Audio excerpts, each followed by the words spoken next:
Wales is often treated as a footnote in British history, a green, mountainous fringe on the edge of empires. Yet for more than 2,000 years, its people have endured, not merely survived, but persisted. This is not a story of defeat. It is a story of stubbornness, of valleys and peaks shaping the will of those who lived among them.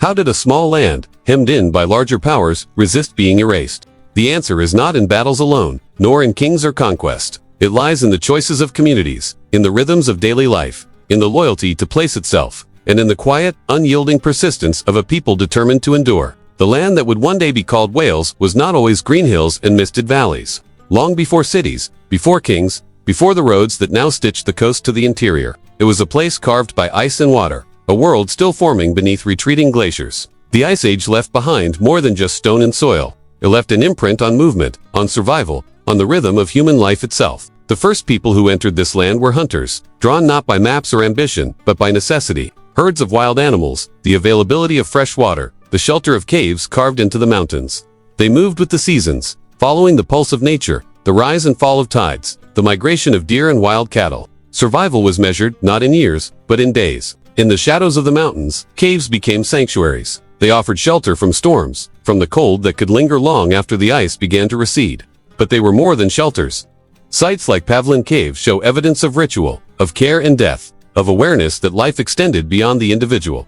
Burials here were deliberate. Bodies placed with objects, perhaps tools or ornaments, perhaps offerings. Something of meaning was being communicated in early, human understanding of life, death, and place. Life in the Mesolithic period was both harsh and adaptive. People did not settle permanently. They moved in rhythms dictated by the land and the sea. They tracked animals across valleys and ridges. They returned to the same streams at the right time for spawning fish. Shell middens marked these movements, piles of discarded shells from coastal feasts, silent records of what was eaten, when, and where. Footprints preserved in mud or sand speak to small groups, navigating the world carefully, efficiently, attuned to its dangers and its gifts. Tools, too, tell the story. Flint and bone were shaped into knives, scrapers, and points.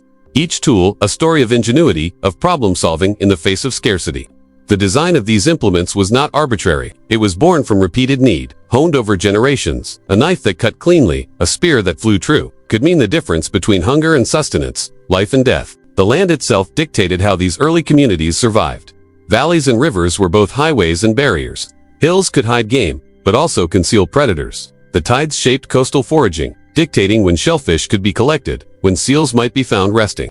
Knowledge of these rhythms was knowledge of survival. It was a relationship with the land that was intimate, constant, and essential. Yet even as these people adapted, they left traces for us to see thousands of years later. Pavlin Cave is not merely a hollow in rock. It is a testimony to thought, care, and ritual. Shell middens are not just refuse. They are calendars, maps, and inventories of life. Tools are not mere objects. They are fingerprints of creativity and necessity. Together, they form a narrative of a people learning, enduring, and responding to a world that was both generous and unforgiving. Movement was central to existence. Seasonal migration, returning to favored hunting grounds, knowing where fresh water would appear after winter.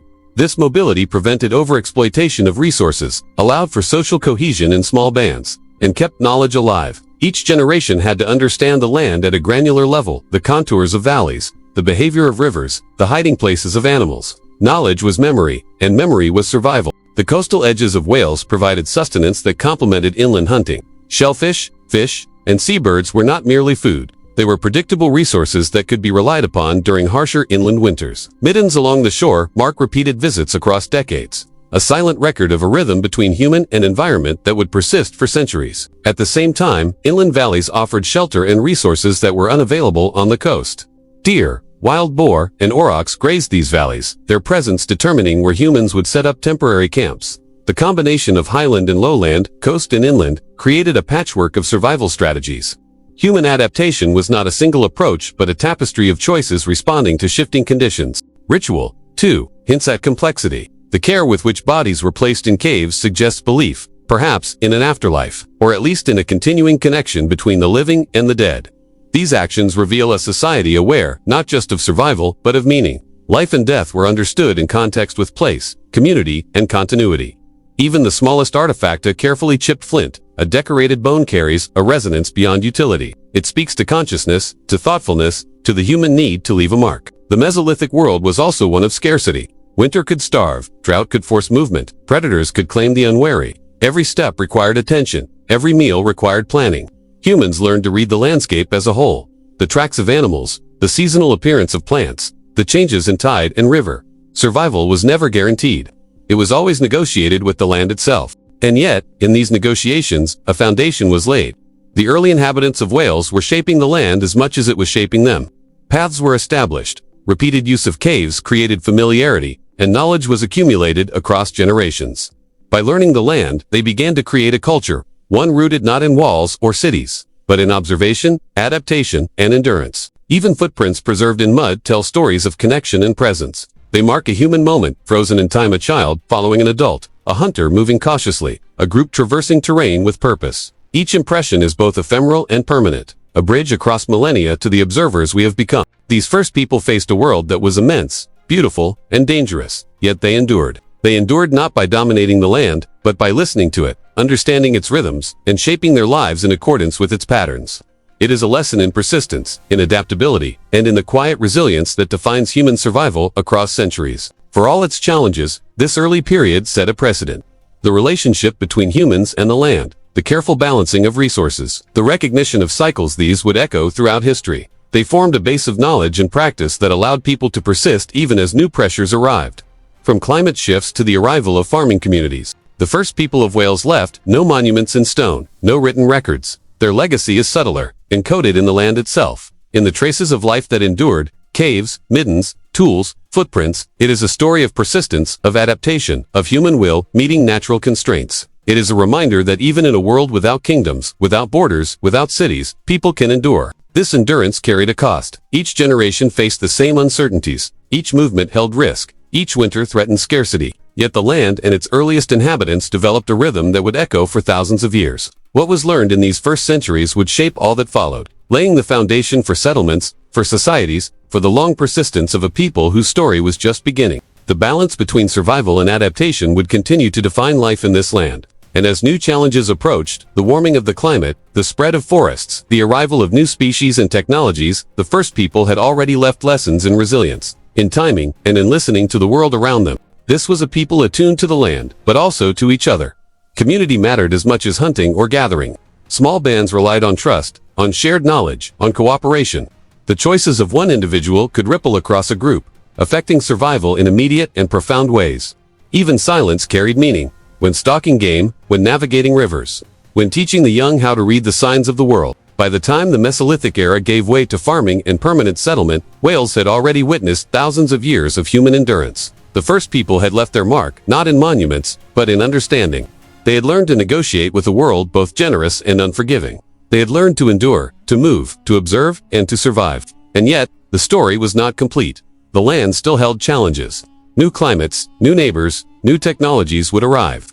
The early people had carved a rhythm into the landscape, but that rhythm would be tested again and again. The first humans had built a foundation of persistence, of understanding, of adaptation. It was a fragile equilibrium. The valleys and coasts, the caves and rivers, were not merely home, they were teachers, shaping human action, decision, and survival. What they learned would echo into the next centuries, informing the choices of those who would come after. This solution carried a cost. Every survival, every adaptation, demanded vigilance, and the balance they found would not last forever. The next chapter would test everything they had built. Around 4000 BC, a quiet revolution began to unfold across Wales.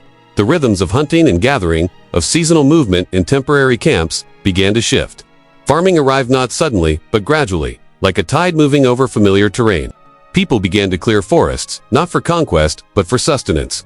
Trees fell, leaving open fields where grain could grow, where domesticated animals could graze. The land itself was transformed, and with it, human life.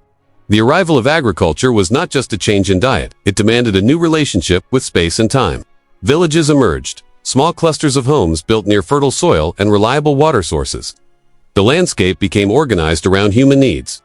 Fields, pathways, enclosures for animals, these were the first signs of intentional, long-term occupation. People began to understand that their choices could shape generations, that the land could be worked, owned in a sense, and remembered. Yet even as the forest gave way to fields, something deeper was taking root. The land itself became sacred. Tombs, dolmens, and other stone monuments appeared, often aligned with celestial events. Winter solstice, sunrise, summer solstice, sunset. These were not merely markers of time, but instruments of memory. To stand among these stones was to stand in dialogue with the cycles of the sun, the shifting seasons, the movements of the heavens. The land was no longer just sustenance. It was identity.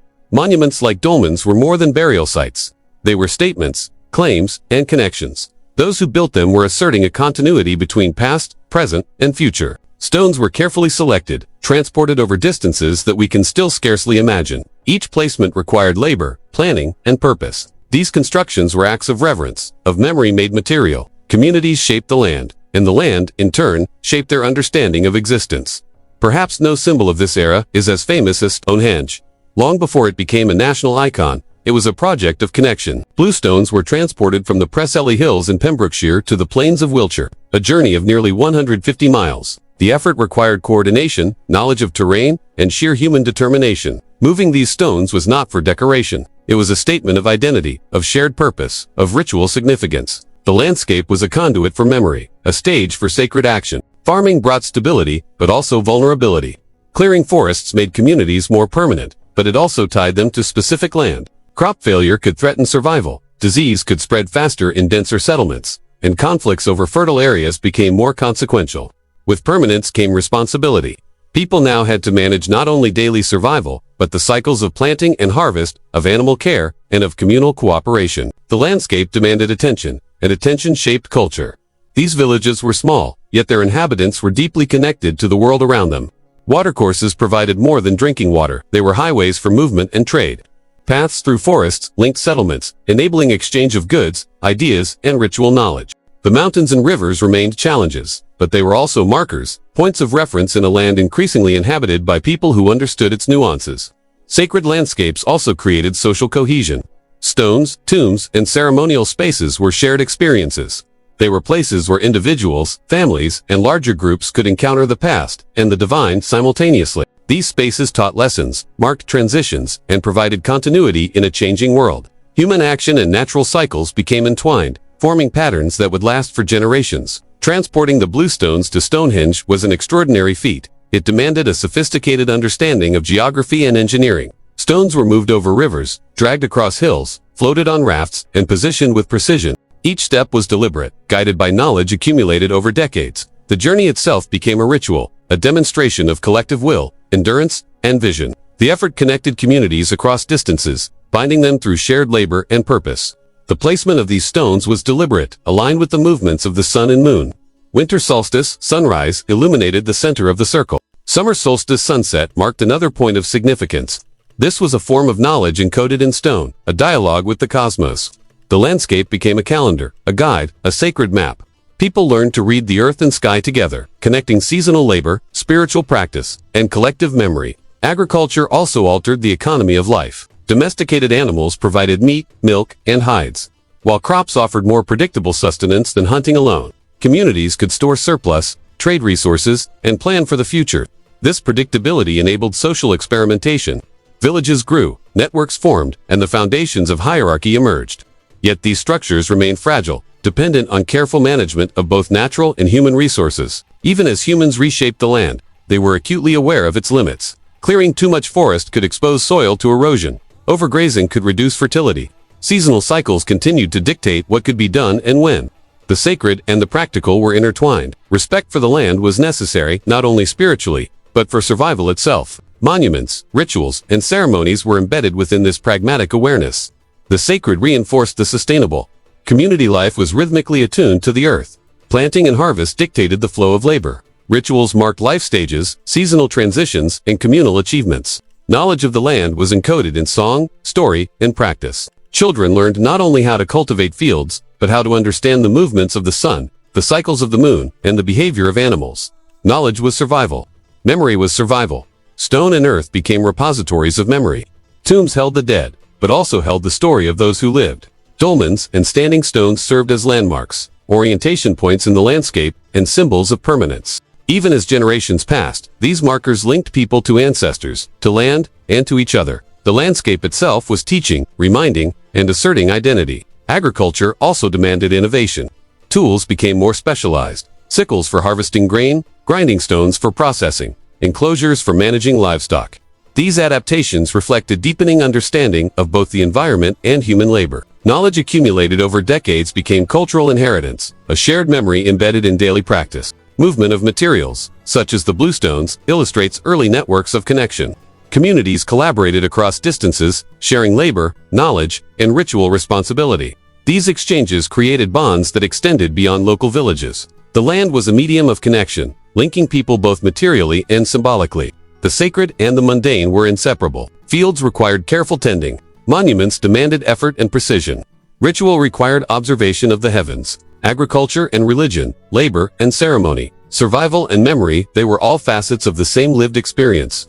Life was measured in cycles: planting, growth, harvest, death, and renewal. Humans participated actively in these cycles, shaping them as much as they were shaped by them. The construction of sacred landscapes was also a negotiation with mortality. Tombs preserved the dead, dolmens marked presence, stones encoded knowledge. People confronted the impermanence of life with permanence in stone. Communities inscribed themselves onto the landscape, asserting continuity across generations. Memory was geography, and geography was memory. Land became identity. Valleys, rivers, hills, and coastlines were more than resources. They were markers of belonging. Knowledge of place defined communities. Familiarity with terrain allowed not only survival, but also social cohesion and cultural continuity. People understood that the land remembered them, and that they remembered it. This reciprocity shaped social structure, belief, and ritual. By 3000 BC, Wales was a land of villages, fields, and monuments. Forests still existed, rivers still carved valleys, but human presence was permanent. People had learned to manipulate, honor, and inhabit the land with intention. The sacred and the practical coexisted in balance, teaching lessons about continuity, survival, and identity. Yet permanence carried its own challenges. Crop failure, conflicts over fertile lands, environmental shifts, these were ongoing pressures. The balance between human ambition and natural limits was delicate. Monuments and villages could endure, but only if knowledge, cooperation, and respect for the land persisted. The construction of Stonehenge and other ceremonial sites illustrates the culmination of centuries of experience. Knowledge, labor, and belief converged to create something that was both practical and transcendent. Communities invested time, energy, and skill into projects that connected them to the past and projected intention into the future. The landscape itself became a sacred archive. This was a period of experimentation and consolidation. People learned to integrate farming, settlement, and ritual. Villages formed the basic social units, but shared monuments, labor networks, and religious practices created connections across broader regions. Human action and landscape were inseparable. Memory, identity, and survival were intertwined. And yet, for all its apparent stability, the story was only beginning. The sacred landscapes, the villages, the monuments, they were all fragile. Environmental change, population pressures, and cultural shifts would soon test these communities. The foundations laid by early farmers were strong, but the balance would be challenged in new and unforeseen ways. The land had been transformed, and in turn, it had transformed those who worked it. Wales was no longer merely a place to survive, it was a place to belong. Memory, identity, and labor were written into valleys, rivers, and stone. People were learning that permanence required care, foresight, and cooperation. This solution carried a cost. Every clearing, every harvest, every monument demanded effort. Every choice shaped the future. And while the land had been tamed, even partially, it retained its power, its unpredictability, and its capacity to test human resolve. The balance found by these early farmers, their villages, and their sacred landscapes would not last indefinitely. The next chapter would see new pressures, new movements, and new interactions with both land and people. But the lessons of this era, the rhythm of seasons, the intertwining of practical labor and sacred purpose, the shaping of land as memory and identity would echo through all that followed. The introduction of metal transformed Wales in ways that would echo for centuries. Around 2500 BC, bronze began to replace stone, copper, and tin alloy to produce sharper, more durable tools. These were not mere implements, they were instruments of change. The simple act of sharpening metal blades altered farming, hunting, and the very conception of labor. Axes could fell trees faster, plows could till heavier soils, and knives could process food more efficiently. The land itself was being reshaped by human hands, now guided by metal. Bronze also transformed conflict. Weapons became more effective, more symbolic. Spears, swords, and axes carried both practical and social weight. Possession of bronze could elevate a person's status, signaling skill, wealth, and power. Communities that mastered these new materials gained advantage over neighbors, and elites began to emerge. Power was no longer only about numbers or land, it was about who controlled the tools of labor and war. With bronze came trade networks. Wales was not isolated. Tin from Cornwall, copper from Iberia, Amber from the Baltic moved across seas and rivers, linking distant communities in webs of exchange. These networks were more than economic. They were conduits of knowledge, style, and influence. Elites used metal not only for tools and weapons, but for adornment, torques, bracelets, and intricate ornaments that displayed wealth and reinforced social hierarchy. The movement of metal and luxury items created connections that shaped politics, alliances, and rivalry. The landscape of Wales itself bore witness to these changes. Hill forts began to dot the ridges and valleys. They were not cities in the modern sense, but centers of control, of defense, of identity. Positioned strategically on high ground, they offered surveillance, protection, and a statement of presence. Each hill fort anchored a community and signaled to neighbors both caution and strength. Local identity was increasingly tied to geography, who controlled which ridge, which valley, which river crossing. The land became a map of influence and tension. Daily life during the Bronze and Iron Ages was a careful negotiation between survival and display, labor and hierarchy. Farming remained central, but tools allowed expansion into previously marginal lands. Fields were larger, more productive, and capable of sustaining growing populations. Herding complemented agriculture. Cattle, sheep, and pigs provided meat, hides, and milk. Communities now had surplus, enabling trade, feasting, and ritual. Warfare became more sophisticated. Hill forts were defensive but also symbolic. Conflicts were rarely chaotic. They involved planning, alliances, and strategy. Metal weapons made raids more effective, yet they were expensive. Not everyone could afford bronze swords or axes, reinforcing social distinctions. Leaders commanded respect through access to resources, knowledge of warfare, and ability to coordinate communal labor. These were societies where power was tangible and practical, tied to skill, metal, and control of the land. Trade brought more than wealth. It brought ideas, objects, techniques, and even rituals traveled with metals. Communities in Wales participated in a broader Atlantic network, exchanging not just goods but cultural influence. Elites used imported items to reinforce status, demonstrating both access and sophistication. A torque from distant Cornwall or a finely crafted dagger communicated more than utility. It communicated belonging to a world beyond local valleys. Hill forts, however, were not merely centers of power. They were also centers of community. Within their walls, people lived, worked, and celebrated. Families farmed terraces, tended herds, and prepared for both peace and conflict. Artisans shaped bronze into tools and ornaments. Children learned knowledge of land, animals, and metalwork. The rhythm of daily life was disciplined, punctuated by seasonal cycles and the pressures of labor and defense. Metal also redefined ritual and status. Burials became more elaborate, with grave goods signaling wealth, rank, or accomplishment. A bronze sword placed with a deceased warrior was not merely functional, it was a marker of identity and authority. Communities observed these rituals collectively, reinforcing social cohesion, hierarchy, and memory. Death became a stage where both human and material power were demonstrated, a lesson for the living as much as a preparation for the dead. Wales became both rich and difficult to conquer. Its Taranda mountains, valleys, and ridges provided natural defense. Hill forts multiplied the cost of invasion. Communities were dispersed, yet connected through trade, kinship, and ritual. A would-be conqueror faced not just geography but strategy, coordination, and resistance that was both physical and social. The land itself was an ally to those who knew it well, yet the challenges of life persisted. Surplus could tempt neighbors. Metal could create envy. Population growth demanded careful management of fields and herds. Communities had to navigate scarcity, conflict, and environmental pressure, all while maintaining social hierarchy and cultural continuity. Leadership required both authority and skill, and power could be fleeting if mismanaged. The arrival of iron around 800 BC added a new dimension. Iron was harder, more abundant, and changed both agriculture and warfare. Plows could till heavier soils, clearing previously marginal land. Weapons were stronger and more accessible. Iron democratized metal to some degree, but it also intensified competition.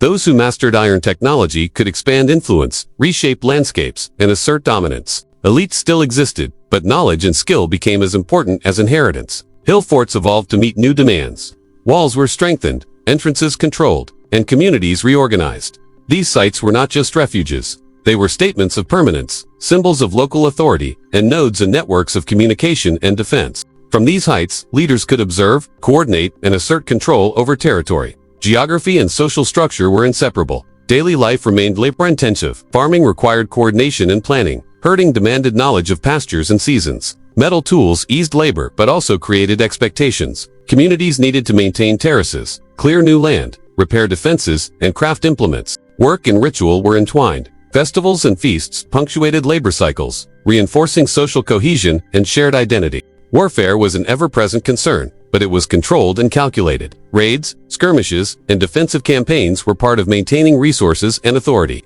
Metal weapons gave advantage, but terrain, intelligence, and alliances were decisive. Leaders had to balance aggression with prudence, demonstrating both courage and wisdom. Success reinforced hierarchy. Failure could destabilize it. Trade networks now extended further. Wales exchanged metal, pottery, and luxury goods with regions as far as Ireland, Brittany, and the Atlantic coast of Europe. Communities used these networks strategically, consolidating power and reinforcing identity. Access to distant materials became a measure of status, and control of trade routes enhanced influence. Wealth and prestige were inseparable from geography and connectivity. Ritual continued to anchor society. Stone circles, burial mounds, and sacred groves were integrated with settlements. These sites reinforced identity, memory, and hierarchy. Community gatherings, offerings, and ceremonies maintained social cohesion, taught knowledge, and marked seasonal and life stage transitions. Sacred and practical life were deeply entwined. The richness of Wales created both opportunity and challenge. Fertile valleys allowed surplus, but mountains and rivers constrained expansion. Communities had to navigate complex terrain, defend resources, and negotiate alliances. The land was a reward and a challenge. Success required knowledge, labor, and cooperation. Geography dictated politics as much as human ambition did. Iron and bronze shaped every aspect of life: work, warfare, identity, and ritual. Leadership required skill with tools, weapons, and people. Elites emerged through both inheritance and ability, controlling resources, labor, and ritual authority. Communities had to coordinate labor, defend territory, and maintain social cohesion. Every choice had consequences for survival and influence. Wales, in this era, became a land defined by both power and resilience. Communities adapted to terrain, harnessed resources, and established enduring traditions. Hill forts symbolized defense, identity, and social cohesion. Trade networks extended influence and reinforced status. Agriculture and herding ensured sustenance and surplus. Metal reshaped tools, weapons, and authority. And yet, for all its richness, Wales remained difficult to conquer. Mountains, rivers, and valleys offered natural defense. Communities were dispersed, yet connected, capable of coordinated resistance. The land amplified human effort, but it also constrained it. Success was hard-won, fleeting, and required constant vigilance. The Bronze and Iron Ages were a period of transformation, where tools, trade, and territory defined power. Communities learned to navigate scarcity, defend resources, and assert identity. Metal sharpened more than knives, it sharpened ambition, hierarchy, and social structure. This solution carried a cost. Every fort, every field, every trade route demanded labor, planning, and coordination. Leadership was tested daily. And while communities flourished, the balance between wealth and vulnerability remained delicate. The land had been transformed, yet it retained its power. Wales became both rich and dangerous, a land shaped by human hands, but not fully tamed. The next chapter would bring new pressures, new encounters, and new forms of authority. The lessons of the Bronze and Iron Ages, the interconnection of metal, land, and social order would echo long into the future.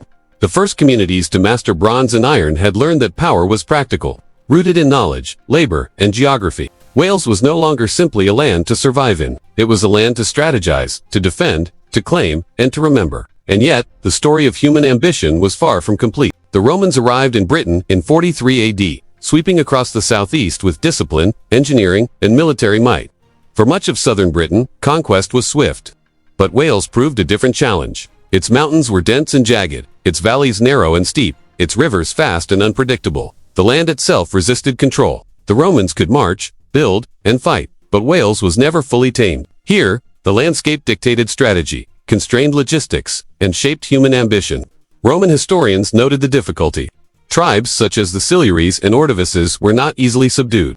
They knew the mountains, the rivers, the hidden passes. Guerrilla tactics, ambushes, and swift raids frustrated Roman legions accustomed to flat terrain and open battlefields. Rome's usual methods, legions, roads, forts had to adapt to this new, wild environment. Conquest required not just force, but patience, engineering, and calculation. The first Roman campaigns in Wales were marked by both violence and adaptation. Legions established fortresses in strategic locations, along valleys, near river crossings, and on elevated ground. Forts like Caerleon, Saguntium, and Brecon served as bases of control, projecting authority into the surrounding territory.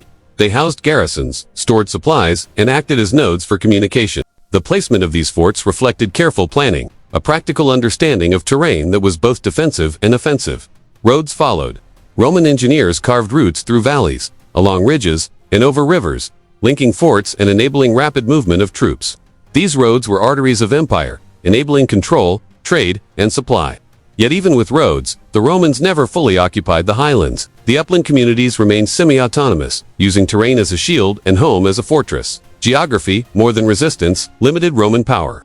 Mining became a central concern. Wales contained gold, lead, and silver, and the Romans exploited these resources with intensity. Gold was extracted from rivers and hillsides, lead smelted for military and civil use, and silver processed into coins and ornaments. Mining operations required labor, tools, and organization. They transformed the landscape, leaving scars that endured to this day.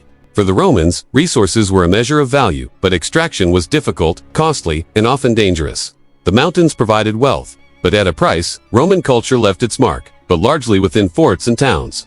Outside these centers, the population retained indigenous traditions. Villas, temples, and baths appeared in strategic or economically significant locations, but the countryside remained familiar in practice and belief to the native tribes. Roman administration was limited by geography, population density, and the persistence of local identities. Authority was enforced with fortifications and legions, but assimilation was incomplete. The Roman economy in Wales was extractive and militarized. Roads, forts, and settlements supported armies and mining. But beyond these structures, local communities continued their own rhythms. Fields were tilled, herds managed, and seasonal cycles observed. Roman tools and coins circulated, but the broader society adapted selectively. Wales became a frontier of empire, rich in resources, militarily strategic, yet culturally distinct. Forts were more than military outposts. They were centers of administration and trade. Soldiers garrisoned in stone-built compounds managed supply lines, oversaw local labor, and enforced taxes. Markets emerged nearby, facilitating exchange of local produce for Roman goods. Communities in proximity to forts experienced pressure to conform, yet many aspects of daily life, language, diet, religious practice, remained native. Power was tangible and immediate, concentrated in walls, gates, and watchtowers. The struggle for control persisted. Even after decades, Roman authority was incomplete. Tribes in the hills could retreat, regroup, and resist. Raids were frequent. Legions needed constant reinforcement, and governors needed to maintain vigilance. Wales was never pacified in the way southern Britain was. The empire could dominate on maps, but reality was shaped by valleys, forests, and rivers. Geography dictated both strategy and limitation. Mining projects exemplified both Roman power and its limits. The gold of Dolichothi required engineering, water channels, sluices, and manual labor to extract precious metal from rock and riverbeds. Lead and silver were smelted with skill and oversight, but the labor force was often coerced, imported, or enslaved. These operations enriched Rome, yet they were laborious, dangerous, and contested. Mountains yielded wealth, but at the cost of constant vigilance, engineering, and human toil. Roads, forts, and mining networks created an infrastructure that endured. Even after Roman military presence waned, these physical traces remained, shaping future settlement, travel, and trade. Roman influence was tangible in stone and metal, yet intangible in culture, for the majority of rural Wales maintained its own customs. The empire imposed organization and discipline, but not identity. Local memory persisted, rooted in valleys, mountains, and ancestral lands. Daily life under Roman control was a balancing act. Soldiers enforced law, protected roads, and administered resources. Civilians farmed, herded, and mined. Trade facilitated goods not available locally: pottery, metalware, wine, and cloth. Rituals continued, both Roman and native. Communities adapted, absorbing what was useful while retaining what was familiar. Resistance and accommodation were intertwined, shaping a society that was neither fully Roman nor entirely free. Forts functioned as hubs of knowledge and control. Officers kept records, soldiers patrolled territory, and engineers maintained roads and defenses. Markets and workshops developed nearby, connecting local populations to the Roman economy. Yet beyond the fortifications, life was often unchanged. Fields tilled in familiar patterns. Herds moved according to seasonal cycles, and local leaders exercised influence within the constraints of occupation. The Roman army in Wales exemplified discipline and adaptation. Legions built camps with standard layouts: walls, gates, barracks, granaries, and headquarters. Roads linked forts, enabling rapid deployment. Military control was supplemented by intelligence scouting, informants, and occasional punitive expeditions. Yet the terrain limited strategy.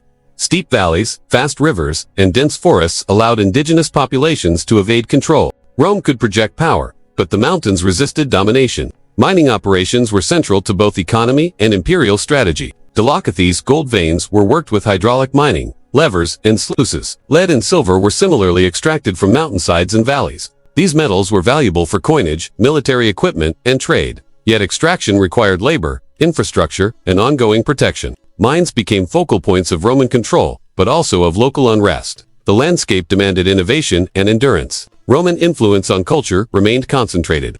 Villas, baths, temples, and amphitheaters appeared in accessible areas, often near forts or economic hubs. Education, art, and religion spread selectively, shaped by proximity to Roman administration. Rural populations, especially in mountainous areas, retained native practices, language, and belief. Romanization was partial, practical, and pragmatic, constrained by both terrain and persistence of local identity. As Roman authority matured, networks of forts, roads, and economic hubs became entrenched. Military power, infrastructure, and administration reinforced each other.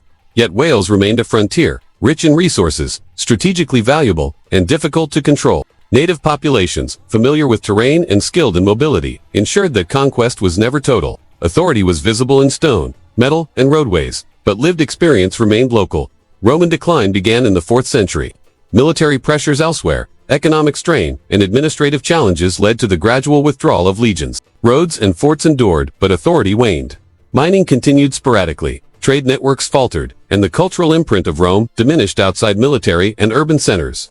The empire had left a tangible infrastructure, yet control over people and identity had always been limited. The withdrawal of Roman power exposed both vulnerability and continuity. Valleys and highlands, once patrolled and defended by legions, reverted to local control. Communities maintained fields, herds, and seasonal rhythms, reconnecting with ancestral patterns. Forts and roads remained, but their purpose shifted. Geography once again dictated survival, movement, and strategy. The mountains and rivers that had resisted conquest now witnessed a return to indigenous autonomy. Despite withdrawal, the Roman legacy endured materially. Roads, forts, and mining operations shaped settlement patterns, economic activity, and movement. Metalworking knowledge persisted. Communities continued to utilize infrastructure in new ways. Yet culturally and socially, Wales remained distinct, retaining memory, ritual, and identity.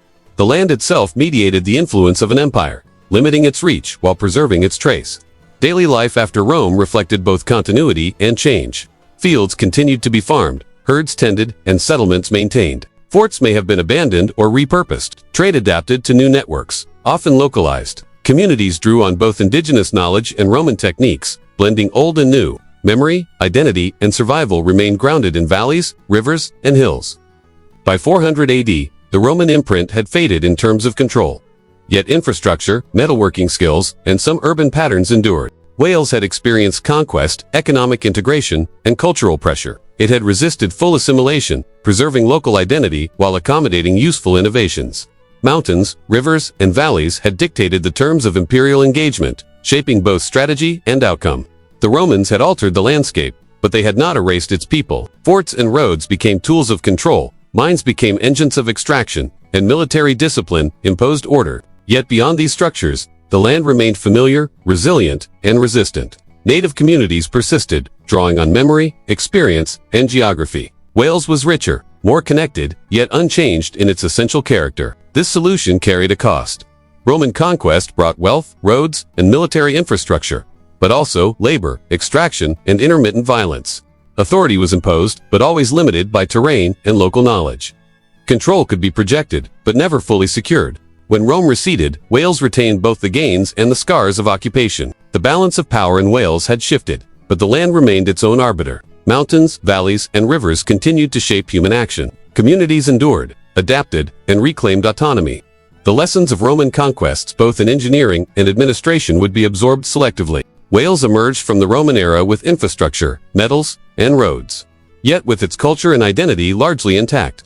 The story of Rome in Wales demonstrates the tension between empire and geography, authority and autonomy, power and persistence. The landscape defines what could be conquered, what could be controlled, and what would resist. The mountains preserved memory, the rivers sustained life, and the valleys mediated interaction. Rome could impose structure, but Wales retained its essence. And so, as the 4th century drew to a close, Roman authority faded. Roads and forts remained, mines continued in a limited capacity, and coins circulated. But the broader society had reverted to local control. Communities endured, familiar patterns resumed, and the land reclaimed its sovereignty. The empire had left a mark, yet the land and its people endured beyond its reach. The next chapter would witness new powers, new pressures, and new transformations. Wales had survived the might of Rome, rich in metals, fortified in memory, yet ever aware that control was temporary. and identity was enduring. The balance they had negotiated with empire would never be taken for granted. As Roman power waned and legions withdrew from Britain in the early 5th century, a vacuum opened across the landscape. Valleys, rivers, and uplands that had once been patrolled by disciplined soldiers now belonged to local communities. Authority became immediate and personal. Leaders who had once commanded a village or a fortified settlement found themselves elevated by circumstance. Local authority became royal in scope, and kings emerged where once only chieftains had held sway. The first Welsh kingdoms were born not from conquest, but from continuity and adaptation. Gwynedd, Powys, and Dyfed arose in the spaces between the remnants of Roman infrastructure and the persistence of indigenous tradition. These early polities were defined less by clearly demarcated borders than by relationships, kinship, loyalty, and control over resources. Mountains, rivers, and forests formed natural boundaries, and geography dictated both defense and opportunity. Valleys that allowed easy travel were valuable. Ridges that provided oversight were coveted. Survival required both negotiation and strategy. In Gwynedd, the mountains of the northwest provided natural fortifications. Leaders here relied on both terrain and social authority. Control over arable land, river valleys, and trade routes allowed kings to consolidate power. Communities were tied together by kinship, obligation, and the need to cooperate for defense. The mountains themselves became part of identity. To rule in Gwynedd was to understand the ridges, passes, and rivers intimately, and to negotiate both their protection and their limits. Powys, in the east, was defined by the fertile valleys of the River Severn and its tributaries. Its leaders leveraged this landscape for agriculture, settlement, and defense. Rivers were highways for communication and trade, linking communities across otherwise challenging terrain. Strategic passes allowed Powys to monitor movement and maintain authority. Local kings balanced the practical management of land with the more symbolic assertion of sovereignty. Genealogy, law, and ritual reinforced their legitimacy. In Dyfed, along the southwestern coast, the sea was both opportunity and threat. Trade, raiding, and settlement were mediated by tides, rivers, and estuaries. Leaders in Dyfed controlled both land and maritime routes, connecting local communities with distant networks. Irish incursions were a constant concern, and defense required both vigilance and alliance. Coastal kingdoms were shaped by the dual imperatives of protection and connectivity, responding to both the land and the sea. The political landscape was complex. Authority was not absolute. Kings depended on networks of loyalty. Local lords, village heads, and extended kin. Alliances were fluid, often forged through marriage, oath, or mutual necessity. Raiding was an accepted means of asserting strength, supplementing resources, and deterring rivals. Yet raiding required careful judgment. Too aggressive, and alliances could fracture. Too timid, and authority could be questioned. Leadership in early Welsh kingdoms was a delicate balance between coercion, persuasion, and pragmatism. Irish and Anglo-Saxon pressures shaped both strategy and identity. Raiders and settlers moved along coasts and rivers, testing defenses, probing opportunities, and sometimes settling permanently. Welsh kingdoms responded through fortification, negotiation, and selective engagement. Hillforts previously used in Bronze and Iron Ages were reoccupied or adapted. Communities relied on knowledge of terrain and mobility, using rivers and mountains as shields and barriers. Survival demanded both vigilance and flexibility. Christianity spread during this period, intertwining with governance, identity, and social structure. Monasteries and churches became centers of learning, law, and spiritual authority. Kings patronized religious institutions, reinforcing legitimacy while providing practical support for communities. Christianity introduced new concepts of law, morality, and memory, linking the past with a spiritual framework that endured beyond immediate survival. Genealogy and saints' cults codified memory, connecting ruling families with divine sanction and historical continuity. Law was another instrument of authority. Codified customs, enforced locally, structured society. The law of Hywel Dda, later formalized, traces roots to this period of consolidation. Kings and lords mediated disputes, ensured obligations were met, and regulated property and inheritance. Authority depended as much on justice and ritualized practice as on military force. Communities recognized that law reinforced continuity, minimized conflict, and legitimized leadership. Geography shaped laws, application, mountains, rivers, and coastlines affected enforcement and accessibility, reinforcing local autonomy. Raiding remained integral to political and economic life. It was not mindless violence, but calculated strategy. Neighboring kingdoms were both threat and resource. Cattle raids, coastal raids, and occasional incursions into Anglo-Saxon territory were instruments of power, reputation, and wealth. Leaders measured opportunity against risk, relying on mobility, terrain, and intelligence. Raiding reinforced kinship, loyalty, and social hierarchy, reminding communities that authority was both protective and assertive. Kinship shaped alliances. Marriage tied families and kingdoms together, creating bonds of obligation and trust. Fosterage ensured loyalty beyond bloodlines, extending influence across communities. Alliances were flexible, responsive to opportunity, and often temporary. A king's power depended on reputation, skill, and the ability to navigate these shifting networks. Leadership was as much about diplomacy as it was about force. Local identity emerged from both geography and social structure. Mountains, rivers, and coasts defined community boundaries and informed strategies of defense and cultivation.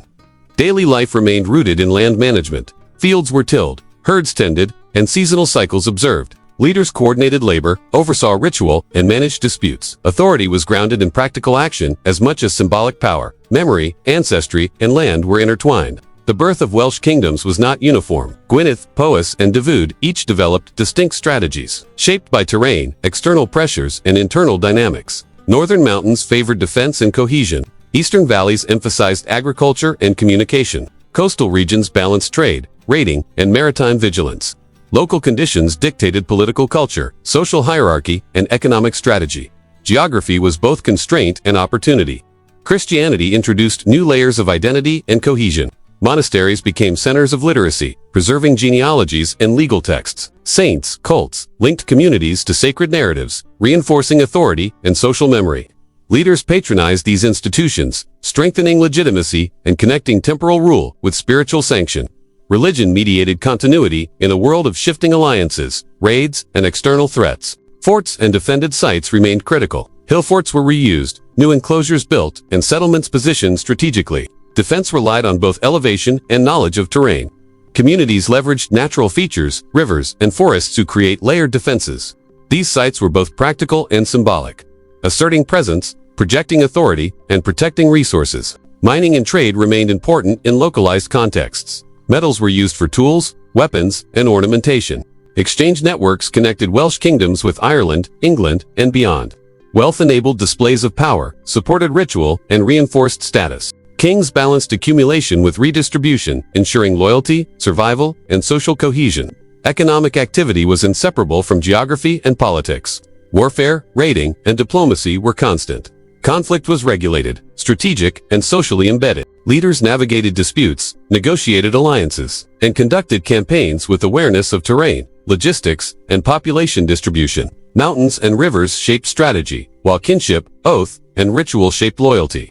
Authority required judgment, foresight, and responsiveness. Leadership was earned daily, not assumed. The emergence of Welsh kingdoms also reflected continuity. Social structures, land use, and local identity drew on Roman precedents.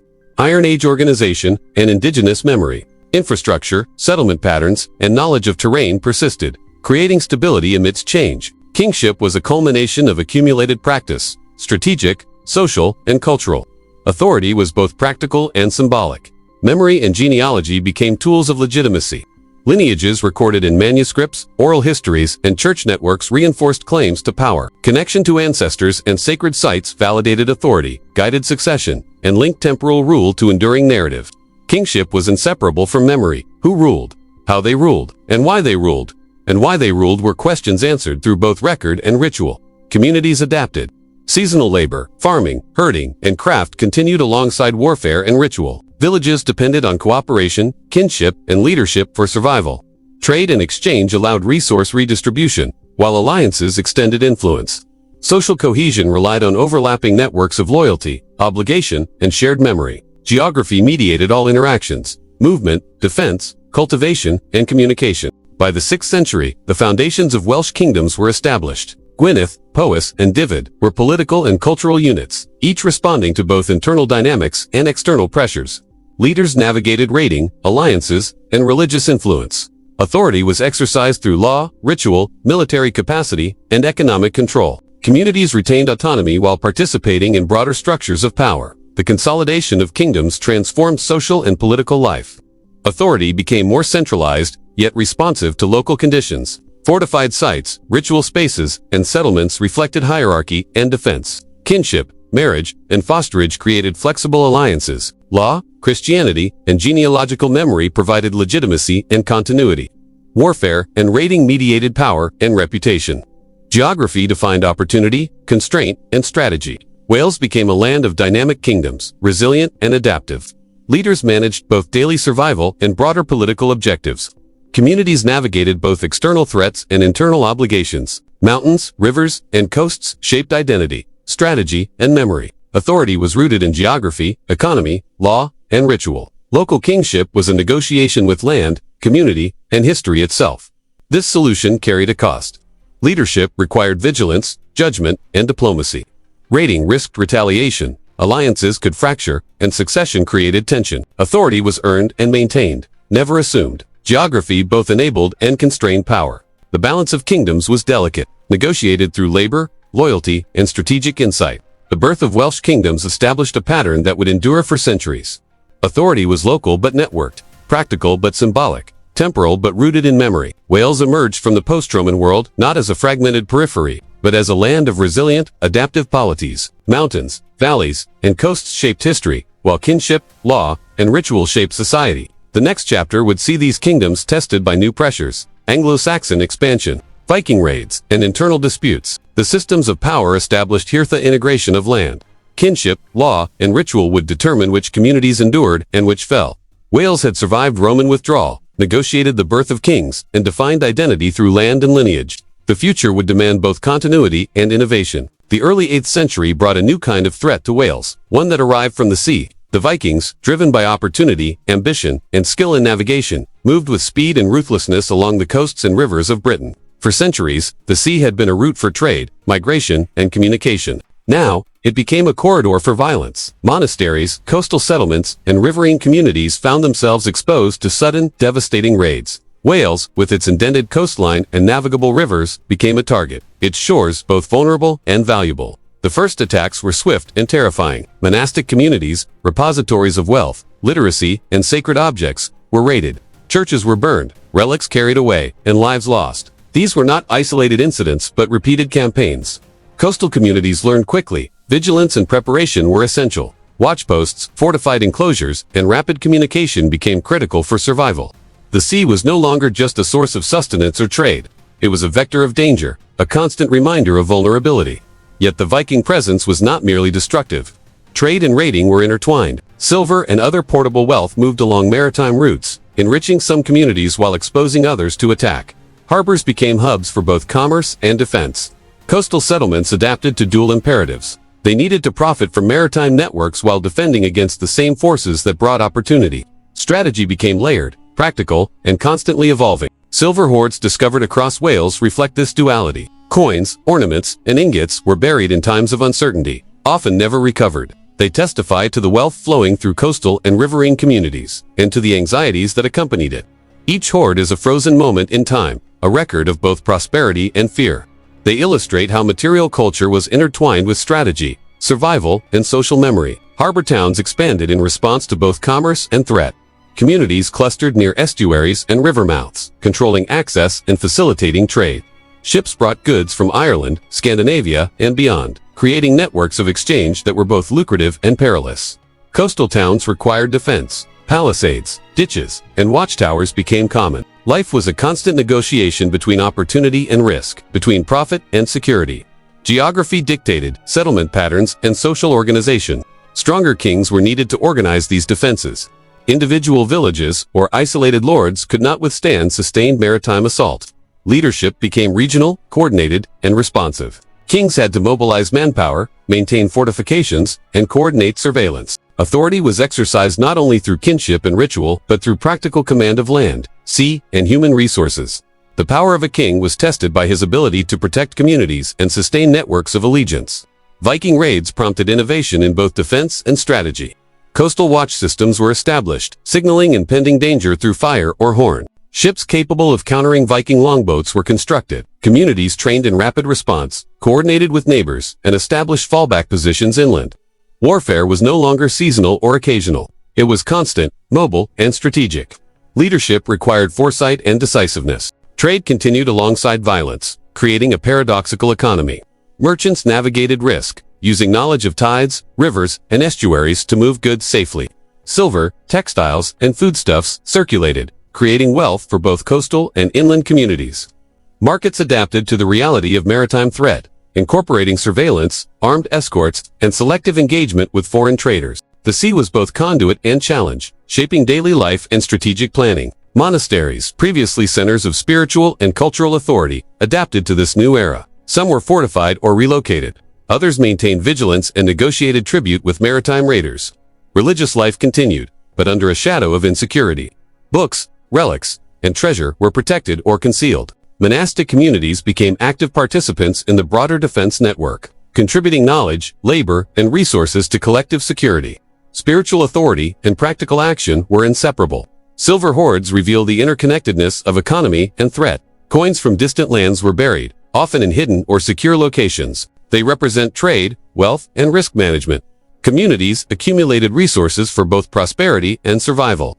The hoards are evidence of calculated responses to uncertainty. Wealth was not only a measure of status, but a buffer against external pressures. Each hoard tells a story of strategic foresight, risk, and adaptation. Harbor towns became sites of both wealth and contestation. Control over estuaries, river mouths, and coastal passages was crucial. Leaders invested in fortifications, coordinated watch systems, and maintained rapid response capabilities. Settlements evolved to balance trade with security, facilitating commerce while deterring predation. Geography was central. Natural harbors, tidal patterns, and river access shaped political and economic structures. Stronger kings consolidated authority in response to Viking pressure. Leadership required coordination across valleys, coasts, and inland territories. Kings acted as military commanders, economic regulators, and arbiters of law. Authority was exercised through kinship networks, allegiance of subordinate lords, and ability to mobilize labor and resources. Governance was adaptive, responsive, and pragmatic. Success depended on understanding terrain, population, and maritime dynamics. The Viking Age reshaped warfare. Raiding became a common strategy not only for invaders but also for local polities. Offensive and defensive campaigns were intertwined, leveraging mobility, intelligence, and surprise. Longboats allowed rapid strikes along rivers and coasts. Communities learned to counter these tactics, using knowledge of tidal patterns, shallow waters, and hidden channels. Defense was practical, adaptive, and continuous. Geography dictated opportunity, limitation, and outcome. Trade networks intertwined with raiding, creating a dual economy. Coastal communities profited from exchange while preparing for predation. Silver, metalwork, and textiles circulated, enriching local elites and sustaining fortified towns. Trade was not separate from conflict. It existed alongside it, creating a complex pattern of interdependence and vigilance. Economic planning, like military strategy, was grounded in geography and resource management. Monastic and secular authority intersected. Churches and abbeys were sites of wealth, literacy, and spiritual influence. They also became participants in practical defense. Abbot and king, monk and warrior, coordinated to protect people, treasure, and knowledge. Religious practice adapted to the realities of maritime threat, blending spiritual authority with practical action. Memory, law, and faith became intertwined in sustaining communities. Silver hoards and fortified harbors represent a broader adaptation. Wealth was hidden, defended, and strategically mobilized. Harbors facilitated both trade and security, providing resources for defense while maintaining connectivity. Coastal settlements became centers of negotiation, calculation, and strategic foresight. Leadership required awareness of both immediate and long-term risk. Geography mediated both threat and opportunity. Kingship evolved. Authority was no longer merely symbolic, it was operational. Kings commanded manpower, directed defense, adjudicated disputes, and regulated trade. Their legitimacy rested on capacity to protect, organize, and project power. Success depended on loyalty networks, knowledge of terrain, and ability to anticipate maritime movements. Leadership was earned through action, judgment, and strategic foresight. Viking incursions intensified regional coordination. Communities that previously acted independently now collaborated. Watch systems, rapid communication, and shared fortifications became essential. Strategic alliances, negotiated marriages, and cooperative defense networks expanded the scope of authority. Kings learned to integrate local communities into regional defense strategies. Geography shaped logistics, movement, and strategic choices. The duality of trade and threat persisted. Commerce brought wealth and opportunity, yet the same maritime routes brought violence. Coastal communities managed both. Harbors and river mouths became controlled spaces, defended and regulated. Markets and trade adapted to the constant presence of risk. Success was measured in both profit and survival. Knowledge of tides, estuaries, and enemy patterns became as valuable as silver and goods. Silver hoards provide insight into social and economic adaptation. They represent calculated response to uncertainty, selective storage of wealth, and management of risk. Hoards were deposited in locations difficult to access, often never recovered. They testified to the interplay of commerce, threat, and strategic foresight. Material culture became both resource and insurance, reflecting both prosperity and anxiety. Leadership required strategic imagination. Kings and lords coordinated surveillance, fortified settlements, and regulated maritime activity. Communication networks relayed warnings and mobilized labor. Rapid response to raids depended on mobility, intelligence, and geography. Authority was exercised practically, not abstractly. Communities survived when leaders could anticipate, organize, and act decisively. The Viking Age reshaped social structures. Kinship, marriage, and fosterage networks became more important in coordinating defense and mobilizing manpower. Alliances were strategic, responsive, and flexible.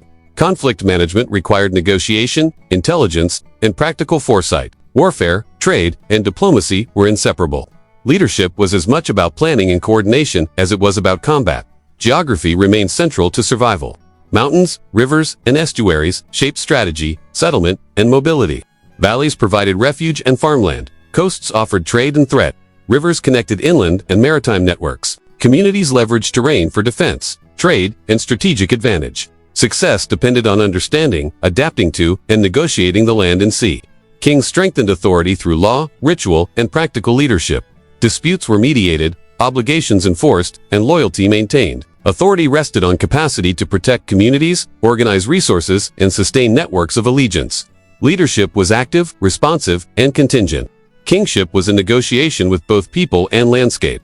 By the late 9th century, Wales had developed an adaptive response to Viking power. Fortified towns, coordinated defense, and strategic alliances enabled survival. Coastal settlements profited from trade while managing risk. Kinship, law, and leadership mediated response to both internal and external pressures. Geography dictated constraints, while social networks created opportunity. The sea was both lifeline and threat, shaping strategy and identity. The Viking Age left a lasting imprint. Silver, fortifications, and maritime knowledge endured. Leadership evolved, combining practical command with ceremonial authority. Communities adapted to threat and opportunity simultaneously. Trade and violence were inseparable, creating a complex pattern of economic and social life. Memory and identity were intertwined with landscape, coast, and river. This solution carried a cost. Wealth was vulnerable, labor-intensive, and exposed to attack. Leadership required constant vigilance, coordination, and foresight. Communities balanced survival, commerce, and defense. Geography amplified both opportunity and limitation. Authority was practical, earned, and continuously tested. The birth of regional defense networks and stronger kings set the stage for the consolidation of Welsh political life. Communities learned to navigate raiding, trade, and maritime geography. Wales became a land both connected and protected, where authority was exercised through coordination, foresight, and practical engagement with sea and land. The next chapter would see these networks and kingdoms tested further. As internal consolidation and external threats intertwined, Wales had endured the shock of Viking raids, developed maritime awareness, and strengthened kingship. The lessons of this era, the integration of land, sea, trade, and defense would shape the structure of Welsh kingdoms for generations to come. By the early 10th century, the landscape of Wales was still defined by mountains, rivers, and coasts that shaped both survival and identity. Communities remained dispersed, alliances were fluid, and leadership depended on a delicate balance of force, diplomacy, and kinship. Yet amidst this fractured geography and turbulent history, one figure emerged whose influence would extend beyond his lifetime, reshaping the very foundations of Welsh society. Hywel Dda the Good was a king whose legacy was not measured in conquest or battlefield glory, but in the codification of law and the unification of communities across Wales. Hywel Dda's achievement was remarkable because it relied on persuasion, organization, and vision, rather than force alone. In a land defined by local loyalties and shifting alliances, he consolidated authority over Gwynedd, Deheubarth, and Powys. The mountains and valleys that had so long resisted external domination now became the framework for governance. Authority was exercised not only over people, but over land and memory, linking local custom with the broader concept of a unified polity. Hywel's power was practical, rooted in the management of communities, enforcement of obligations, and the mediation of disputes.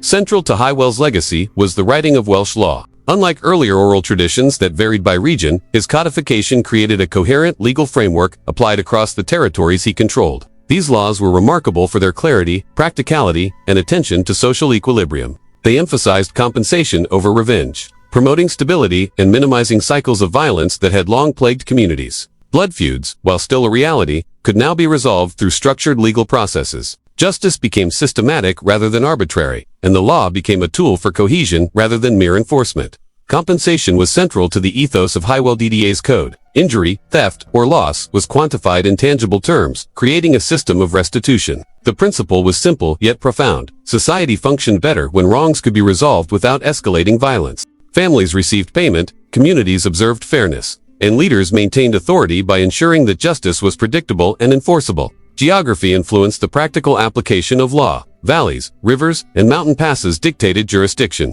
while kinship networks determined responsibility and accountability. The law was both abstract principle and practical mechanism. Women's rights under Welsh Code were significant. While medieval societies elsewhere often marginalized women in matters of property and inheritance, Welsh law provided structured protections. Women could inherit land, participate in contracts, and exercise influence within their families and communities. Marriage, divorce, and dowry were regulated, creating predictability and security. Women's rights were intertwined with the land itself. Property rights reinforced social stability. Inheritance ensured continuity, and legal recognition reflected the value of women's role in sustaining households and communities. Land law was another cornerstone. Ownership, inheritance, and stewardship were formalized, creating clear expectations for succession and responsibility. Land was central to survival and identity, and Welsh laws reflected that importance. Property boundaries, obligations of tenure, and the rights of tenants were codified to reduce conflict. Geography shaped these rules. Mountainous regions required different arrangements than fertile valleys. Coastal lands had distinct obligations tied to trade and defense. Law became a practical instrument for mediating access to the resources that sustained communities. Law under Welsh DDA was not abstract or ceremonial. It was a lived reality. Kings, lords, and judges exercised authority daily, mediating disputes, recording agreements, and enforcing restitution. Communities recognized the authority of the law because it was fair, consistent, and tied to survival. Legal gatherings, or courts, were both social and administrative events. People met to resolve disputes, witness transactions, and observe justice. The law was performative as well as prescriptive, shaping identity as it shaped behavior. Welsh codification also reinforced identity across Wales. By standardizing laws, he created a shared framework of expectations and obligations. Communities in Gwynedd Powys and Deheubarth could now operate under the same principles. This common legal language fostered cohesion, linking diverse regions through shared norms and reinforcing the authority of the king. Geography, previously a barrier to unity, became an arena where law exercised influence, crossing valleys, rivers, and ridges to shape society. The codification process itself reflected pragmatism and negotiation. Welsh drew on existing customs, local practices, and oral traditions, integrating them into a coherent system. He consulted advisors, elders, and religious figures, ensuring that the law was both respected and enforceable. This method reinforced legitimacy. Law was grounded in tradition, yet adapted to serve the needs of a unified polity. Authority was therefore both inherited and constructed, rooted in consensus as well as command. Compensation was structured and detailed. Specific amounts were assigned for injury, property loss, or personal insult. Families were held accountable for the actions of members, but the system allowed for mediation, negotiation, and settlement. Legal responsibility was tied to social role and kinship, ensuring that disputes were resolved without destabilizing the community. Law regulated behavior, enforced accountability, and reinforced social hierarchy, while providing practical mechanisms for reconciliation. The role of women in Welsh law cannot be overstated. Dowries, inheritance rights, and marital obligations provided women with security and influence. A widow could retain property. A daughter could inherit land if no male heir existed. Legal protections ensured fair treatment in disputes.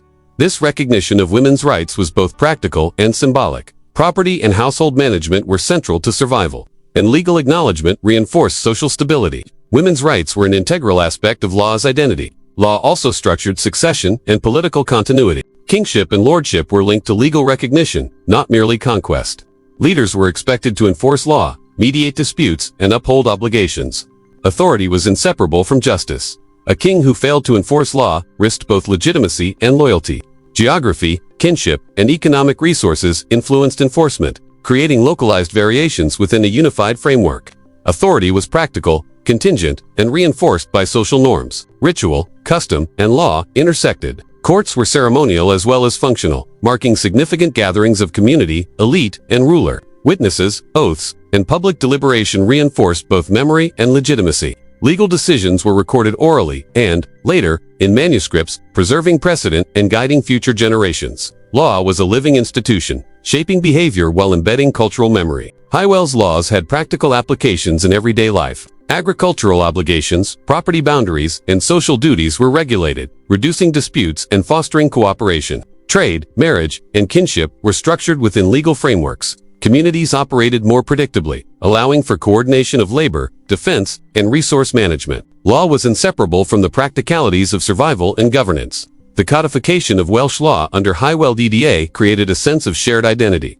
Regardless of local geography, mountain, valley, or coast communities were linked by common principles. Dispute resolution, compensation, inheritance, and obligations were standardized, reinforcing cohesion. The law became a symbol of unity, continuity, and social memory. It was a framework that endured beyond individual reigns, shaping Welsh identity for centuries. Geography continued to influence law. Mountainous regions required specific provisions for boundaries, inheritance, and resource use. Coastal areas, vulnerable to raiding, had rules addressing maritime obligations and defense. River valleys facilitated trade and communication, shaping agreements and transactions. Law mediated the challenges of terrain, reflecting the lived realities of Welsh communities. Kingship and law were intertwined. Hywel's authority was reinforced by the codification process, while law provided legitimacy and structure to governance. Judges and local officials implemented statutes, mediating disputes and ensuring compliance. Legal frameworks reinforced authority, facilitated administration, and created social stability. Leadership and law were mutually reinforcing. One required the other. Compensation-based justice replaced cycles of revenge. Blood feuds, long a source of instability, could be resolved through measured restitution. Families were compensated, social equilibrium restored, and violence contained. This approach reduced conflict while reinforcing social hierarchy. Justice became predictable, enforceable, and socially legitimized. Communities recognized that law, rather than personal vendetta, determined outcomes. Women's rights, land law, and legal consistency contributed to societal cohesion. Property rights stabilized households, inheritance ensured continuity, and marriage obligations structured alliances. Women were legally acknowledged participants in society, with rights that reinforced family and community stability. Law codified both expectation and opportunity, ensuring that social identity and survival were closely linked. The enduring legacy of HywelDda's codification was profound. Law became a marker of identity, connecting communities, regions, and generations. Manuscripts preserved, statutes, principles, and precedent. Memory, authority, and geography were woven together in a legal fabric that transcended individual reigns. The code was practical, ethical, and symbolic. It regulated daily life, reinforced social hierarchy, and unified disparate communities. Hywel's reforms carried a cost. Authority had to be exercised consistently. Disputes required adjudication. Compensation demanded resources. Kings and judges were accountable to both law and population. Enforcement required vigilance, coordination, and negotiation. Yet the investment created stability, cohesion, and identity. Law became both instrument and symbol of enduring social order. The codification of law transformed Wales. Authority was structured, disputes resolved, and communities linked through shared principles. Identity was no longer purely local. It was shaped by common legal norms, reinforced by king, court, and custom. Geography, kinship, and memory-mediated application, ensuring that law was practical, enforceable, and culturally embedded. By the mid-10th century, Wales had a framework for governance and justice that endured. HywelDda's code shaped inheritance, marriage, compensation, and property, creating cohesion across mountains, valleys, and coasts. Authority was both symbolic and operational, exercised through law, ritual, and leadership. Communities were linked not only by kinship and geography, but by shared expectation, legal principle, and memory. This solution carried a cost. Codification demanded leadership, enforcement, and vigilance. Resources had to be allocated for restitution, administration, and dispute resolution. Authority was contingent on practical effectiveness and social legitimacy, yet the benefit was enduring. Wales emerged as a land where law defined identity, regulated society, and reinforced cohesion. The legacy of HywelDda extended far beyond his reign. Law became a central aspect of Welsh identity, influencing governance, social norms, and cultural memory for centuries. Authority was grounded not only in kinship or military strength, but in the capacity to organize, enforce, and legitimize justice. Communities, leaders, and landscapes were linked through legal principles that transcended immediate survival, creating continuity in a land shaped by mountains, rivers, and memory. The next chapter would explore the challenges faced by these codified systems, external pressures from Anglo-Normans, internal succession disputes, and the enduring negotiation between law, kinship, and geography. HywelDda had provided structure, identity, and cohesion, but Wales would need to defend, adapt, and preserve these principles in the centuries to come. The death of Hywel in 950 marked the end of an era. The king, who had codified Welsh law, stabilized succession, and united disparate territories, left a legacy of governance and identity. Yet no single figure could hold the entire realm together indefinitely. Wales, a land defined by mountains, rivers, and coasts, was now vulnerable to the very forces Hywel had sought to mediate: local ambition, shifting alliances, and external pressures. The unity he had achieved unraveled, returning the landscape to its centuries-old pattern of fragmentation. Power became regional once more. Gwynedd, Powys, Deheubarth, and other territories reverted to semi-independent rule under local kings and lords. Authority was personal, grounded in kinship, loyalty, and control of key resources: arable land, strategic passes, and river valleys. Mountains remained natural fortresses, rivers channels for communication, and coasts conduits for both trade and attack. Geography dictated who could rule, how far authority extended, and how communities survived. Unity required constant negotiation, yet ambition often prevailed over cooperation. Amidst this fragmentation, one figure briefly altered the balance of power. Gruffydd ap Llywelyn, rising in the 11th century, became the first Welsh king to unite the territories under a single banner. His reign, however, was as much practical as it was symbolic. He relied on alliances, strategic marriages, and the loyalty of powerful kinship networks. Military skill was essential, yet no king could succeed without understanding the constraints and advantages offered by Wales' rugged terrain. Mountains and rivers were as much allies as adversaries. To control the valleys was to control life itself. Gruffydd's unification was remarkable but fleeting. He leveraged force and diplomacy, negotiating with neighbors while waging war against rivals. Coastal access and river control allowed him to mobilize resources efficiently. Valleys that had long served as corridors for movement became strategic assets. Hill forts and reoccupied Iron Age sites reinforced control. For a time, Wales was centralized, law and custom respected, and military coordination achieved. Yet such unity, forged by one individual, was inherently fragile in a land where geography favored local autonomy. Even as Wales experienced this temporary cohesion, events beyond its borders were beginning to reshape the possibilities of power. The Norman conquest of England in 1066 introduced a new dynamic that would profoundly affect Welsh society. Across the border, castles were erected, heavy cavalry deployed, and centralized administration established. Norman power was durable, aggressive, and technologically advanced. Its impact on Wales was immediate. The same mountains and rivers that had shielded communities now became obstacles to defense against a militarily superior foe. Local autonomy was challenged by an empire that understood both logistics and engineering. Norman incursions into Wales were methodical. Castles were built not only to project authority but to dominate the landscape. Matan fortifications appeared across lowlands, river valleys, and coastal plains. These were not temporary encampments. They were permanent assertions of control. Strategic locations were selected to command travel routes, oversee trade, and deter rebellion. Rivers, once routes of communication and trade, now allowed rapid deployment of troops. Valleys became corridors for conquest. Mountains, loci of resistance. Geography shaped both strategy and consequence. Heavy cavalry transformed warfare. Mounted knights, armored and mobile, were capable of sweeping raids, rapid assaults, and decisive engagements. Infantry and light forces, traditional instruments of Welsh defense, were often outmatched in open terrain. Commanders adapted by emphasizing ambush, high ground defense, and mobility in difficult terrain. Mountains, forests, and marshes regained importance as natural fortifications. Geography dictated tactics as much as technology. Leadership required understanding, terrain, logistics, and human psychology. Permanent occupation by Norman forces introduced a new layer of complexity. Lords were installed, taxes collected, and fortifications maintained. Settlements were restructured to support occupation, often displacing communities or altering traditional land use. Control was continuous, not seasonal. Authority became a combination of military presence, economic management, and symbolic dominance. Resistance persisted, yet the landscape increasingly shaped both opportunity and limitation. Valleys were contested, ridges fortified, and coasts patrolled. Life for communities became a negotiation between survival, submission, and resistance. The fragmentation of Wales and the arrival of Norman power reshaped social, political, and economic networks. Local kings struggled to maintain authority, coordinate defense, and protect resources. Alliances were fluid, often shifting with circumstance. Raiding, once a tool of asserting power, became a risky response to superior technology. Communities adapted by retreating to highlands, reinforcing fortifications, and developing rapid communication. Geography mediated both constraint and opportunity. Survival required strategic insight and flexibility. Castles were instruments of control and symbols of domination. Their construction required labor, materials, and planning. Once built, they provided both physical and psychological security for occupiers, and a tangible reminder of authority for the subjugated. Matan-Bailey structures commanded valleys and roads, regulating movement and deterring rebellion.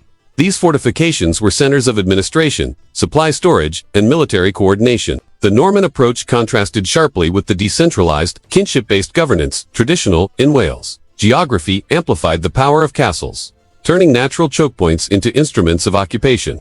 Heavy cavalry altered the conduct of warfare permanently. Mounted knights could travel rapidly, outmaneuver infantry, and deliver decisive strikes. Traditional Welsh tactics on bush, high ground defense, mobility remained essential but increasingly secondary in open terrain. Leaders adapted by emphasizing terrain, intelligence, and selective engagement. Mountains, forests, and marshes became strategic assets, allowing smaller forces to resist superior numbers and technology. Geography continued to shape outcomes, dictating both strategy and survival. Norman occupation reshaped trade and economy. Taxation and tribute ensured resources flowed to lords, while local production supported both communities and military garrisons. Roads, once conduits for regional exchange, became controlled arteries for taxation and surveillance. Harbors were fortified, rivers patrolled, and inland settlements monitored. Economic life was intertwined with control. Wealth could be a source of leverage or a target for extraction. Communities learned to negotiate, resist, or adapt to maintain both autonomy and prosperity. The impact on Welsh identity was profound. Law, custom, and kinship networks were challenged by external authority. Communities maintained traditional practices where possible, yet adaptation became necessary for survival. Legal norms codified under Hywel DDA continued to influence social behavior, but enforcement and interpretation were complicated by the presence of Norman lords and military structures. Geography allowed some communities to preserve autonomy, while others were incorporated into a broader imperial framework. Survival required both negotiation and resilience. Resistance was localized, persistent, and adaptive. Valleys, mountains, and forests offered refuge for raiding parties, insurgents, and displaced communities. Strategic use of terrain enabled attacks on fortifications, ambushes on supply lines, and defense against overwhelming force. Mobility, knowledge of local conditions, and coordinated alliances allowed resistance to persist despite technological and organizational superiority of Norman forces. Geography shaped not only the threat but the response. Leadership in this period required innovation.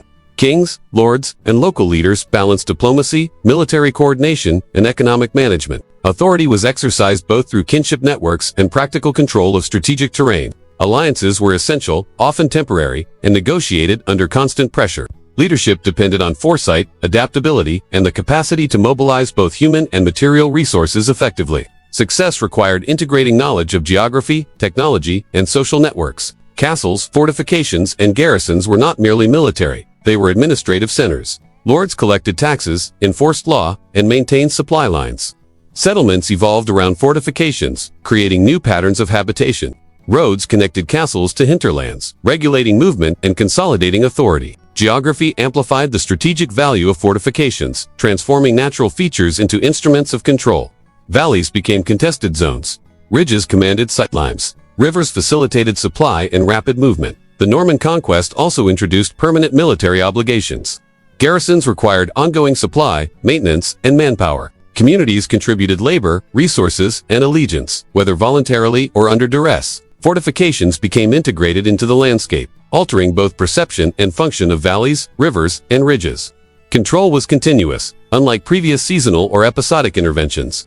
Authority became tangible, pervasive, and enduring. Fragmentation and external conquest reshaped kinship and alliance networks.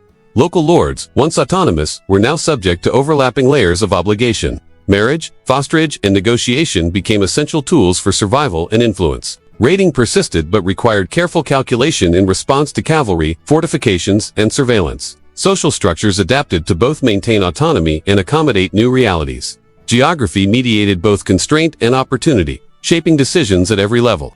Heavy cavalry, castles, and permanent occupation transformed both strategy and psychology. The presence of mounted knights and stone fortifications imposed a continuous threat, demanding constant vigilance. Communities adapted by concentrating population in defensible areas, reinforcing high ground positions, and coordinating intelligence across valleys. Mobility, previously a key advantage, now required integration with knowledge of terrain and opportunity. Geography remained the arbiter of both survival and authority. Economic adaptation was necessary. Tribute, taxation, and controlled trade redirected wealth toward lords and garrisons. Local production supported both communities and military presence. Harbors, roads, and river crossings became regulated, reducing independent economic activity but creating a framework for regional integration. Geography shaped both extraction and survival. Fertile valleys produced food, rivers enabled transport, and coasts offered opportunity and risk simultaneously. Social identity was tested. The authority of Hywel Dda's codification, kinship networks, and local law now intersected with Norman military and administrative systems. Communities retained traditions where feasible, yet survival demanded adaptation. Geography mediated enforcement and negotiation. Mountains shielded communities. Rivers facilitated communication, and valleys were arenas of contestation. Identity was dynamic, shaped by law, landscape, and external pressure. By the late 11th century, Wales existed as a patchwork of semi-independent polities, partially unified under figures like Gruffydd ap Llywelyn, but constrained by Norman expansion. Castles, heavy cavalry, and permanent garrisons defined new power relationships. Traditional methods of authority kinship, law, and local memory remained essential but were increasingly mediated by external pressure. Geography continued to shape possibilities, constraining action while offering avenues for resistance. This solution carried a cost. Fragmentation and conquest demanded vigilance, coordination, and strategic insight. Communities balanced survival, adaptation, and loyalty. Leaders exercised authority continuously, integrating military, economic, and social functions. Geography both constrained and enabled action. Authority was contingent, adaptive, and constantly tested. The fragmentation after Hywel Dda, the brief unity under Gruffydd ap Llywelyn, and the Norman incursion created a Wales that was both resilient and vulnerable. Mountains, valleys, and rivers mediated power. Castles and cavalry projected authority. Communities adapted through law, kinship, and negotiation. The landscape, both natural and human, was the arena of survival, identity, and resistance. The next chapter would explore the consolidation of Welsh power in response to Norman pressure, the development of principality structures, and the enduring negotiation between local autonomy and external threat. Wales had survived fragmentation, witnessed the rise and fall of kings, and faced the arrival of a militarily superior neighbor. The lessons of geography, kinship, law, and adaptation would shape the path forward for centuries to come. By the late 11th century, the borderlands between England and Wales had become a landscape of tension, opportunity, and constant flux. The Norman conquest of England had introduced a new class of power brokers, the Marcher Lords. These men were neither purely English nor Welsh. They were hybrid authorities, autonomous and often unaccountable to any higher crown. Their domains, known as the Marches, stretched across valleys, ridges, and river crossings, places where geography itself amplified their capacity to rule. They were both the front line of defense and the instruments of conquest, bridging worlds while exploiting divisions. The Marcher Lords held vast power, greater in many ways than the kings of Wales themselves. They were granted almost unlimited authority within their territories, answering only to the English crown in theory. In practice, this meant they could raise armies, levy taxes, and administer law according to their discretion. Each lordship was a personal fief, a space of autonomy in which ambition could flourish unchecked. Geography reinforced this power. Steep valleys, dense forests, and strategic river crossings allowed them to control movement, project military force, and dominate local populations. Castles became the instruments and symbols of Marcher authority. Martin-Bailey constructions, stone keeps, and fortified walls dominated valleys and river plains. These fortifications were not merely defensive, they were statements of presence and control. A castle perched above a valley could monitor trade, movement, and military activity, projecting authority across miles. In some locations, a single fortress could dominate several communities, enforcing tribute, adjudicating disputes, and shaping daily life. Geography made castles both practical and symbolic, anchoring power in the landscape itself. Hybrid law defined the marches. Lords often combined English, common law, Norman custom, and local practices into legal frameworks that served their interests. Justice was pragmatic, often mercenary. Compensation and fines were tools of both control and profit. Disputes could be arbitrated, but enforcement depended on the capacity of the lord to project power. Local Welsh law persisted, but within the marches it was subordinated to military authority. Geography shaped these arrangements. Control over a valley or river crossing determined the reach and effectiveness of legal power. The Marcher Lords were warriors as much as administrators. Constant raids, skirmishes, and border conflicts defined life in the marches. Valleys became corridors for cavalry, forests shelters for raiding parties, and river crossings strategic choke points. Military skill was essential to maintain authority. Fortifications alone could not suffice. The lords balanced aggression with diplomacy, raiding with negotiation, and occupation with strategic alliances. Geography dictated both opportunity and limitation. Disunity among Welsh kingdoms amplified the danger of the marches. Fragmentation, lingering from Hywel Dda's death, meant that no single Welsh ruler could effectively challenge the combined power of these autonomous lords. Valleys that had once been conduits for communication and coordination became contested spaces, each controlled by rival lords or occupied by invaders. Rivers and passes shaped tactical possibilities, determining where battles could be fought and where raids could strike. Geography magnified both vulnerability and resistance. Marcher lordships were highly militarized landscapes. Fortified towns, watchtowers, and garrison castles created a network of control. Lords required manpower to maintain authority. Soldiers, laborers, and retainers were essential. Communities contributed labor, supplies, and allegiance, often under duress. Castles were both centers of governance and instruments of coercion. Geography allowed lords to concentrate resources, control movement, and dominate local economies. Valleys became arenas of power projection. The economy of the marches was intertwined with violence. Tribute, fines, and resource extraction sustained both castles and armies. Market towns developed near fortifications, controlling trade and regulating access to resources. Rivers and roads facilitated commerce while allowing surveillance. Communities navigated this dual reality. Participation in trade brought opportunity, yet also made them visible to predatory authority. Geography determined both access and exposure. Hybrid law allowed marcher lords to exploit uncertainty. They could adjudicate disputes using a combination of Norman custom, local precedent, and personal decree. Compensation was assigned selectively. Fines were used strategically to consolidate authority or punish defiance. Justice was pragmatic, instrumental, and often unpredictable. Geography shaped enforcement. Control over a valley or strategic route meant that law could be imposed efficiently. While remote areas remained semi-autonomous, warfare was continuous, shaping both social structures and daily life. Communities adapted by fortifying settlements, coordinating local defense, and aligning with stronger powers. Raiding remained a tool of both assertion and survival, used by both lords and Welsh rulers. Knowledge of terrain ridges, forests, rivers was critical. Mobility, ambush, and defensive positioning allowed smaller forces to resist superior numbers. Geography dictated both opportunity and constraint. The marches were politically complex. Lords were autonomous, often in tension with the crown, neighbors, and local populations. Alliances were fluid, negotiated through marriage, oath, or military necessity. Disputes were common, and warfare often intertwined with diplomacy. Geography reinforced autonomy. Isolated valleys allowed independent action, while river corridors facilitated coordination or invasion. Leadership required both strategic skill and pragmatic negotiation. Social hierarchies were shaped by military and economic power. Lords commanded retainers, vassals, and dependent communities. Labor, tribute, and allegiance sustained fortifications and military campaigns. Local populations navigated this system through negotiation, submission, or resistance. Geography dictated mobility, resource distribution, and exposure to coercion. Daily life was inseparable from the strategic and economic imperatives imposed by marcher authority. Religion and ritual were embedded in the landscape of power. Churches, monasteries, and sacred sites often fell under lordly control, providing both spiritual legitimacy and economic benefit.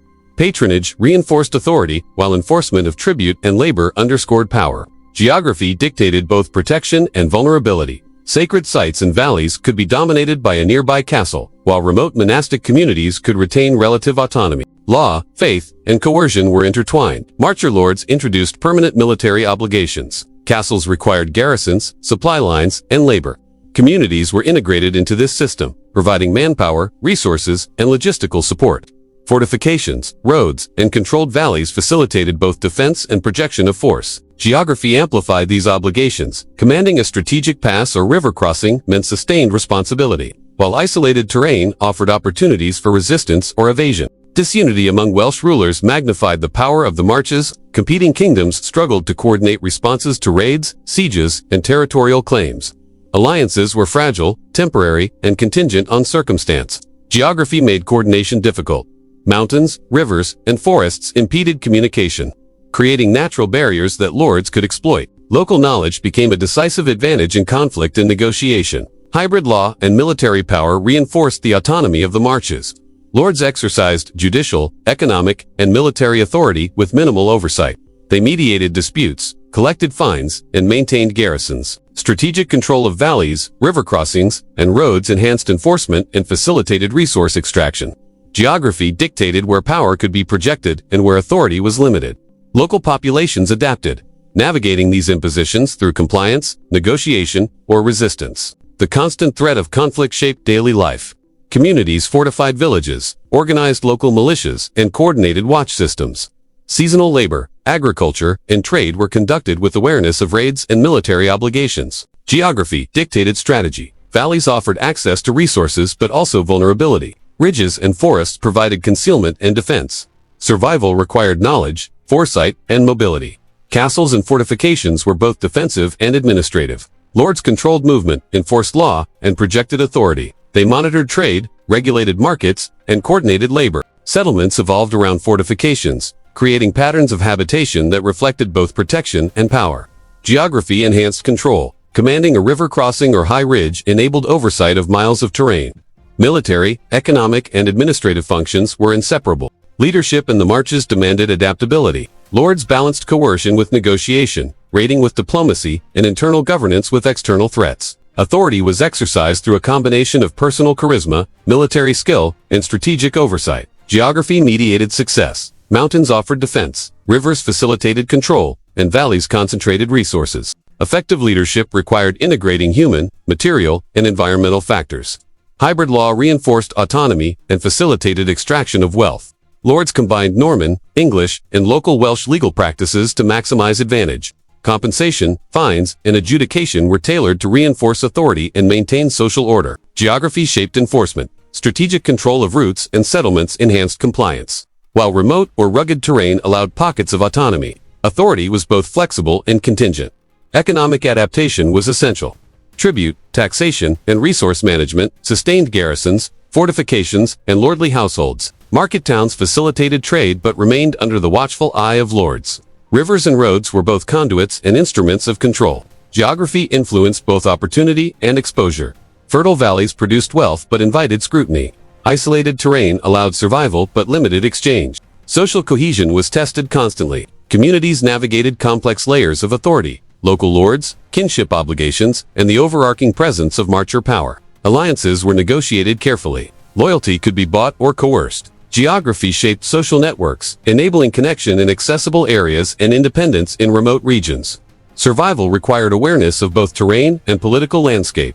By the 12th century, the marcher lords had entrenched themselves as a permanent and dominant feature of Welsh life. Castles, hybrid law, and military authority shaped valleys, rivers, and coasts. Disunity among Welsh kingdoms allowed their power to persist.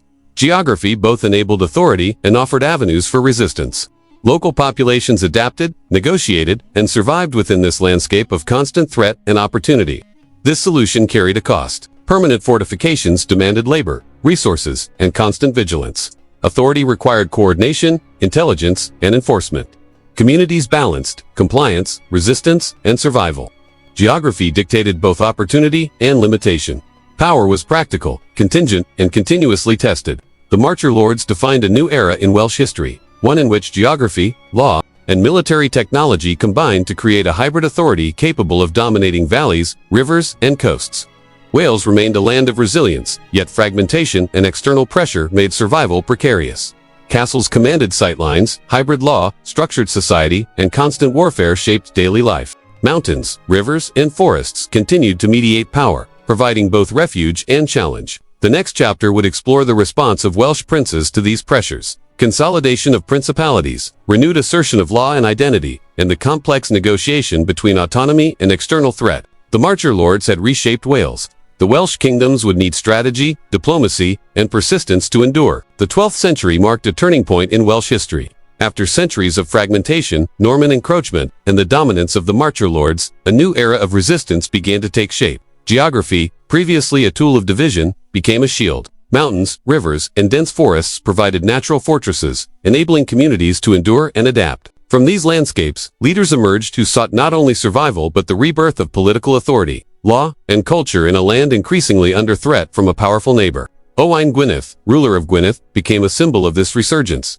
His reign demonstrated the enduring importance of geography and local knowledge. While the Normans relied on castles, heavy cavalry, and controlled valleys, Owain leveraged mountains, rivers, and coastal passes to maintain autonomy. His forces used mobility, surprise, and intimate knowledge of the land to resist incursions effectively. Valleys that had once been corridors for invasion now served as defensive zones. Ridges and highlands became strategic strongpoints. Geography amplified resistance. Owain's success was not based solely on military strength. Authority in Wales was always multifaceted, combining leadership, law, and culture. Owain reinforced the structures codified under Hywel Dda, ensuring that communities remained bound by shared expectations even under threat. Local law mediated disputes, resolved claims, and maintained internal cohesion, reducing the risk of betrayal or fragmentation. Law became a tool not only of justice, but of resistance, reinforcing identity while structuring daily life. Poetry and cultural expression also played a role in resistance. Bards celebrated heroic deeds, memorialized victories, and reinforced social memory. Poetry was not entertainment alone. It was a vehicle for identity, a reminder of shared history, and a subtle instrument of political cohesion. Tales of past kings, legendary heroes, and local deeds reinforced the legitimacy of current rulers. Cultural memory and political authority were inseparable. Law and verse together sustained morale, identity, and unity. Owain's reign laid the groundwork for a more centralized Welsh state. Yet it was Llywelyn the Great who expanded this vision into a durable political entity. By consolidating Gwynedd, forming alliances with other Welsh kingdoms, and exploiting the natural defensive advantages of the landscape, Llywelyn created a principality capable of withstanding both internal dissent and external threat. Control over river valleys, mountain passes, and coastal areas allowed him to mobilize forces efficiently, monitor movement, and secure trade routes. Geography once again dictated strategy, enabling the projection of power across challenging terrain. Llywelyn's diplomacy was as important as his military skill. Treaties with England were negotiated to secure recognition, delay conquest, and legitimize authority. These agreements were pragmatic, leveraging the intermittent weakness of English kings and the constant challenges of governing distant territories. They allowed Wales to maintain autonomy, even while recognizing a nominal overlord. Authority was thus exercised both through negotiation and force, balancing survival with strategic ambition. Geography, once again, shaped both opportunity and limitation. Mountainous regions provided leverage. River valleys facilitated rapid troop movements, and coastal access enabled trade and supply. Law continued to be central to Welsh governance. Llywelyn reinforced codification, ensuring that disputes, property rights, and succession were mediated in a predictable framework. Local leaders, kinship networks, and communities were bound by shared legal norms, which maintained cohesion during periods of conflict. Law was both practical and symbolic. It regulated daily life, resolved disputes, and reinforced identity. Authority rested on the ability to enforce these norms while adapting to the pressures of war, diplomacy, and geography. Llywelyn also understood the importance of legacy and narrative. Monuments, fortified towns, and ceremonial gatherings reinforced his authority and reminded communities of both continuity and innovation. Memory, law, and landscape were intertwined. Mountains, rivers, and strategic passes shaped the physical exercise of power, while poetry, chronicles, and law reinforced its legitimacy. Governance was performative as well as practical, embedding authority in both social and physical terrain. The next generation of resistance was embodied by Llywelyn ap Griffith, the last native prince to rule an independent Wales. His rise was shaped by both opportunity and peril. Geography provided defensive advantages, yet it also constrained mobility and limited strategic options. He leveraged the mountains, valleys, and rivers of Gwynedd and beyond to consolidate power, coordinate military campaigns, and administer justice. Strategic use of terrain allowed smaller forces to resist larger, better-equipped armies. Wales' natural features remained an enduring ally. Llywelyn ap Griffith's reign illustrates the delicate balance between autonomy and external pressure. English kings continued to assert influence, negotiate, and deploy military force. Marcher lords remained active along the borders, wielding hybrid law, castles, and cavalry. Llywelyn had to maintain alliances, enforce law, and respond to military threats simultaneously. Success required strategic intelligence, adaptability, and foresight. Geography constrained both opportunity and risk, shaping every decision. Law, tradition, and identity under Llywelyn were instruments of resilience. Communities remained cohesive through shared norms codified over centuries. Kinship, local obligation, and legal principle created networks of loyalty and obligation. Disputes could be mediated, restitution enforced, and local authority respected, even under the threat of invasion. Law provided a framework for governance, ensuring that resistance was not merely militarized but socially and institutionally grounded. Cultural memory reinforced cohesion. Poetry, music, and oral history celebrated victories, commemorated loss, and reinforced the legitimacy of rulers. Bards memorialized leaders, heroic deeds, and ancestral claims, embedding authority within social memory. Narrative and law combined to sustain identity, providing both motivation and cohesion. Geography mediated these processes, Physical landmarks became symbolic and strategic touchstones, linking cultural memory with practical governance. Military organization under Llewellyn was both disciplined and adaptive. Cavalry, infantry, and local militias were coordinated to exploit terrain. Ambushes, defensive strongholds, and rapid mobilization allowed Welsh forces to resist more heavily armed adversaries. Rivers, passes, and mountains dictated strategy, enabling resistance where open confrontation would be perilous. Geography shaped tactics as much as leadership, making the landscape a central actor in the story of resistance. Treaties with England were pragmatic, reflecting the balance of power and opportunity. Llewellyn leveraged periods of English weakness to consolidate control, secure recognition, and assert independence. Negotiation was as vital as military strength, embedding authority within both diplomacy and geography. The natural barriers of Wales, the mountains, rivers, and coast enhanced bargaining power by constraining the movement of enemy forces. Strategic landscape became a tool of diplomacy as well as warfare. Identity in this period was inseparable from law, culture, and landscape.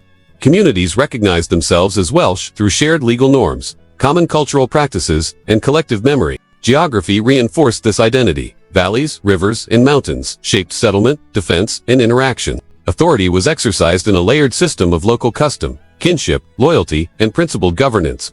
Survival depended on maintaining cohesion in the face of internal division and external threat. Resistance was continuous and multifaceted. Military campaigns, fortifications, and local defense networks coexisted with diplomacy, law, and cultural assertion. Communities adapted to the constant presence of threat while preserving autonomy, identity, and cohesion. Geography dictated strategy, constrained options, and provided opportunities for both attack and defense. Leadership required integration of military, legal, and social expertise, informed by intimate knowledge of the landscape.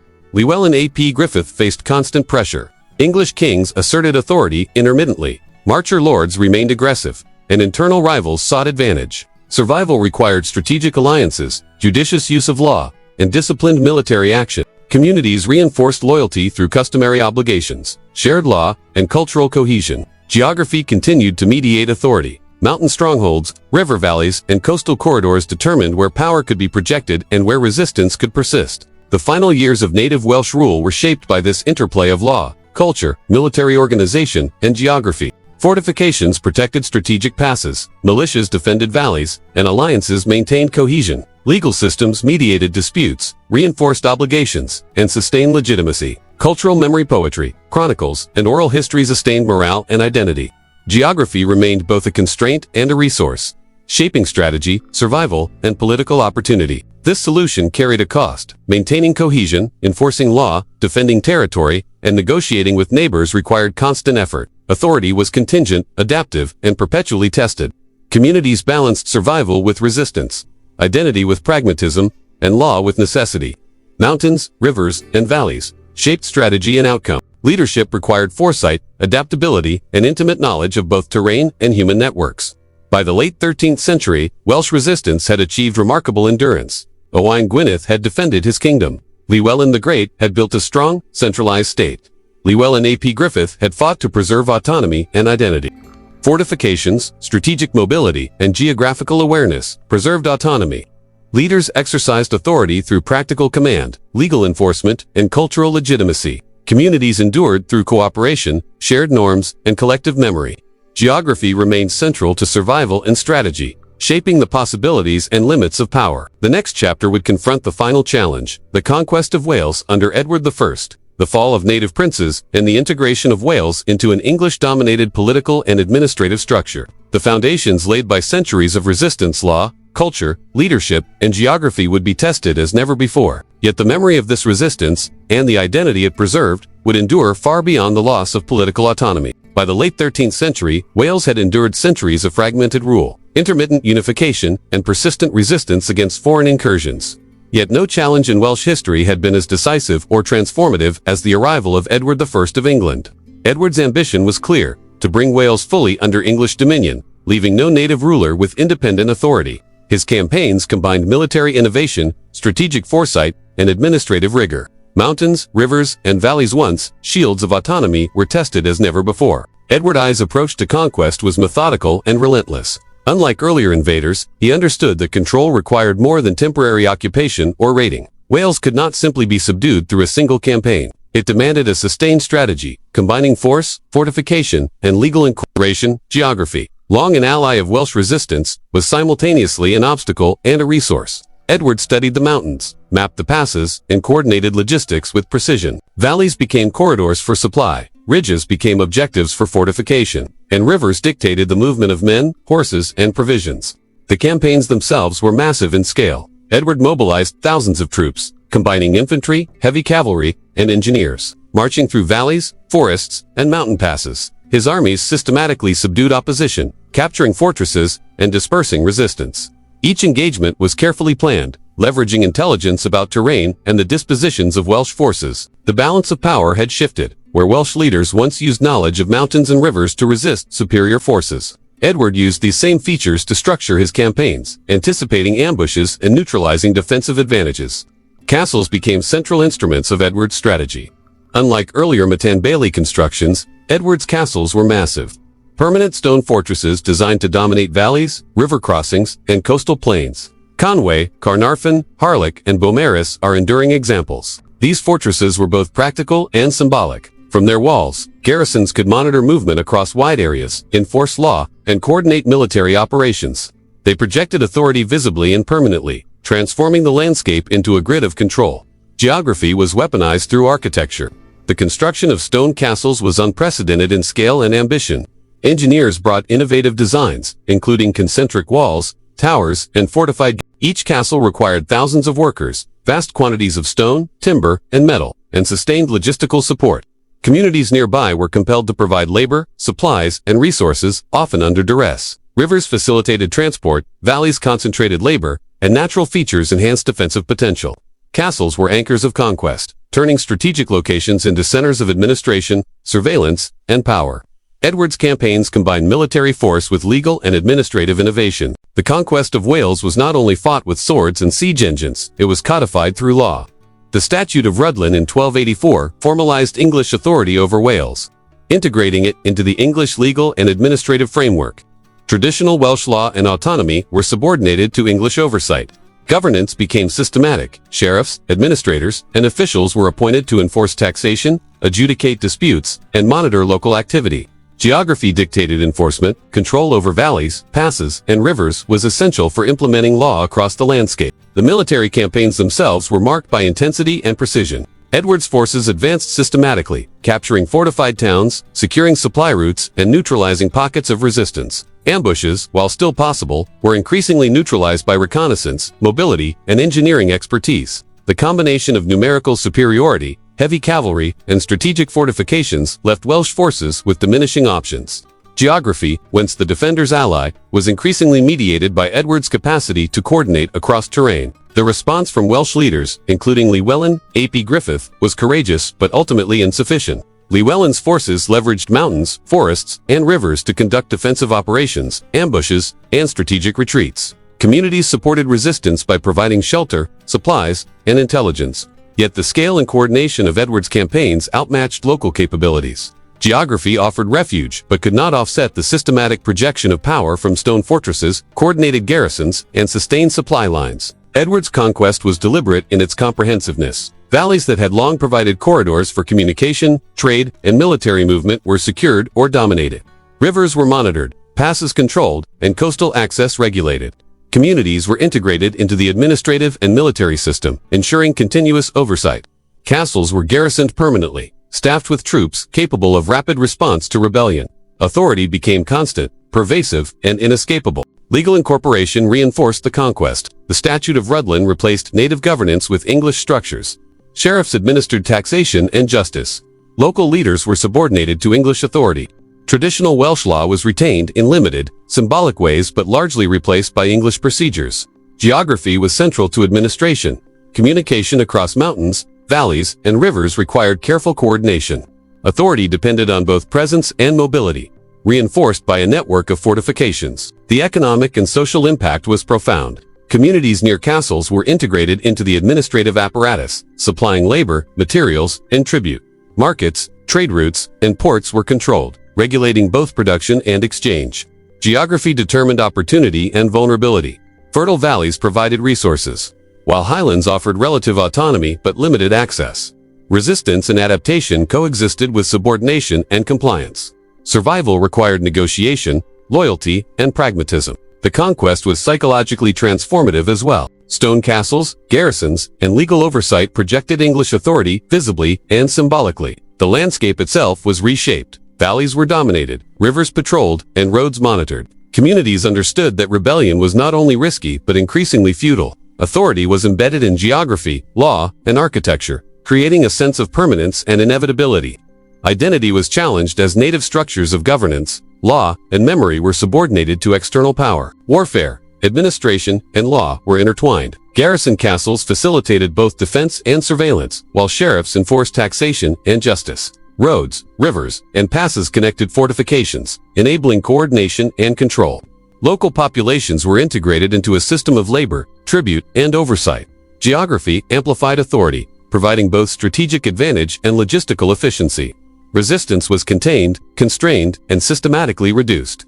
Despite the thoroughness of the conquest, pockets of resistance persisted temporarily. Highland regions, isolated valleys, and coastal areas offered refuge for insurgents. Guerrilla tactics continued, exploiting terrain for ambushes, harassment, and mobility. Yet each instance of rebellion was met with systematic response. Fortifications, patrols, and punitive expeditions reinforced authority. Geography still offered opportunity for resistance, but the balance of power had shifted decisively. Edward's campaigns marked the final end of native rule in Wales. The last princes were dispossessed, autonomous kingdoms dissolved, and the political landscape integrated into English administration.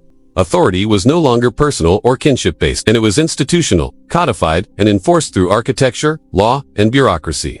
Geography remained central, but now as a medium of control rather than protection. Mountains and valleys still shaped action, but the English state had learned to navigate, dominate, and exploit the terrain. Communities adapted to a new reality. Local law and tradition persisted in limited forms, particularly in private and cultural spheres. Social cohesion relied on negotiation, compliance, and cautious preservation of identity. Geography still provided opportunities for autonomy in remote regions, yet the overarching system of governance constrained independence. Survival depended on balancing accommodation with the memory of resistance. The psychological imprint of conquest was enduring. Stone castles dominated the skyline, symbolizing permanence and authority. Rivers, valleys, and roads were controlled strategically. Law, administration, and military presence were constant reminders that autonomy had ended. Native Welsh identity persisted, shaped by memory, culture, and law. But political independence had been extinguished. Geography, long an ally of resilience, had become a medium through which authority was projected and enforced. Edward I's conquest was comprehensive, combining military innovation, logistical foresight, legal integration, and architectural mastery. Valleys, passes, and rivers were secured. Castles garrisoned.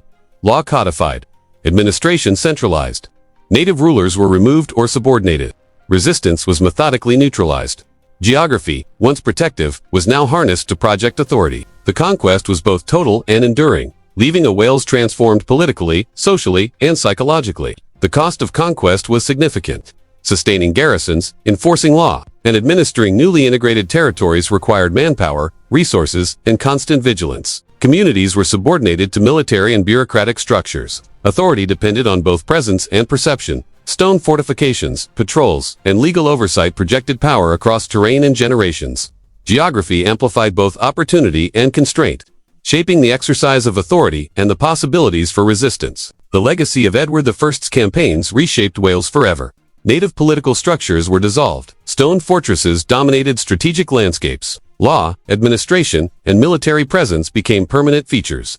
Geography remained central, but now as a medium for control rather than protection. Communities adapted culturally and socially, preserving identity through memory, custom, and law where possible. Resistance persisted sporadically, but the balance of power had shifted decisively. This solution carried a cost: the end of native rule, the imposition of foreign administration, and the subordination of communities. Geography no longer ensured autonomy. Mountains, valleys, and rivers could be controlled. Authority was institutionalized, continuous, and pervasive. Yet Welsh identity endured, preserved through law, poetry, and memory, awaiting future generations to reinterpret, revive, and claim it in new ways. The conquest of Edward I was both an ending and a beginning. Wales ceased to exist as an independent political entity, yet its people, culture, and landscape endured. Mountains, rivers, and valleys remained central to life, shaping memory, identity, and resistance.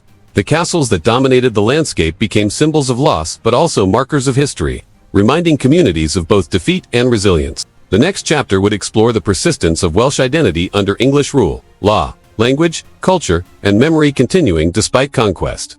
The adaptation of communities to new structures of authority, and the enduring significance of geography as both constraint and opportunity. Wales had been conquered by law and force, but its spirit and identity remained, woven into the land, memory, and people. By the early 15th century, the shadow of Edward I's conquest had stretched over Wales for more than a century. English authority dominated valleys, controlled rivers, and watched over mountains with garrisons and stone fortresses. Laws were imposed, taxes collected, and local autonomy curtailed.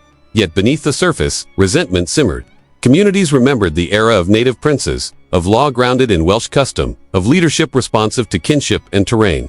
That memory would become the spark for revolt. Owain Glyndwr emerged from this landscape of frustration, ambition, and memory. A nobleman of Gwynedd, versed in both Welsh law and English customs, he understood the delicate balance of power. Yet personal grievance combined with national aspiration. English attempts to limit his influence, disputes over inheritance, and broader injustices against Welsh communities ignited a rebellion that would extend across the principality.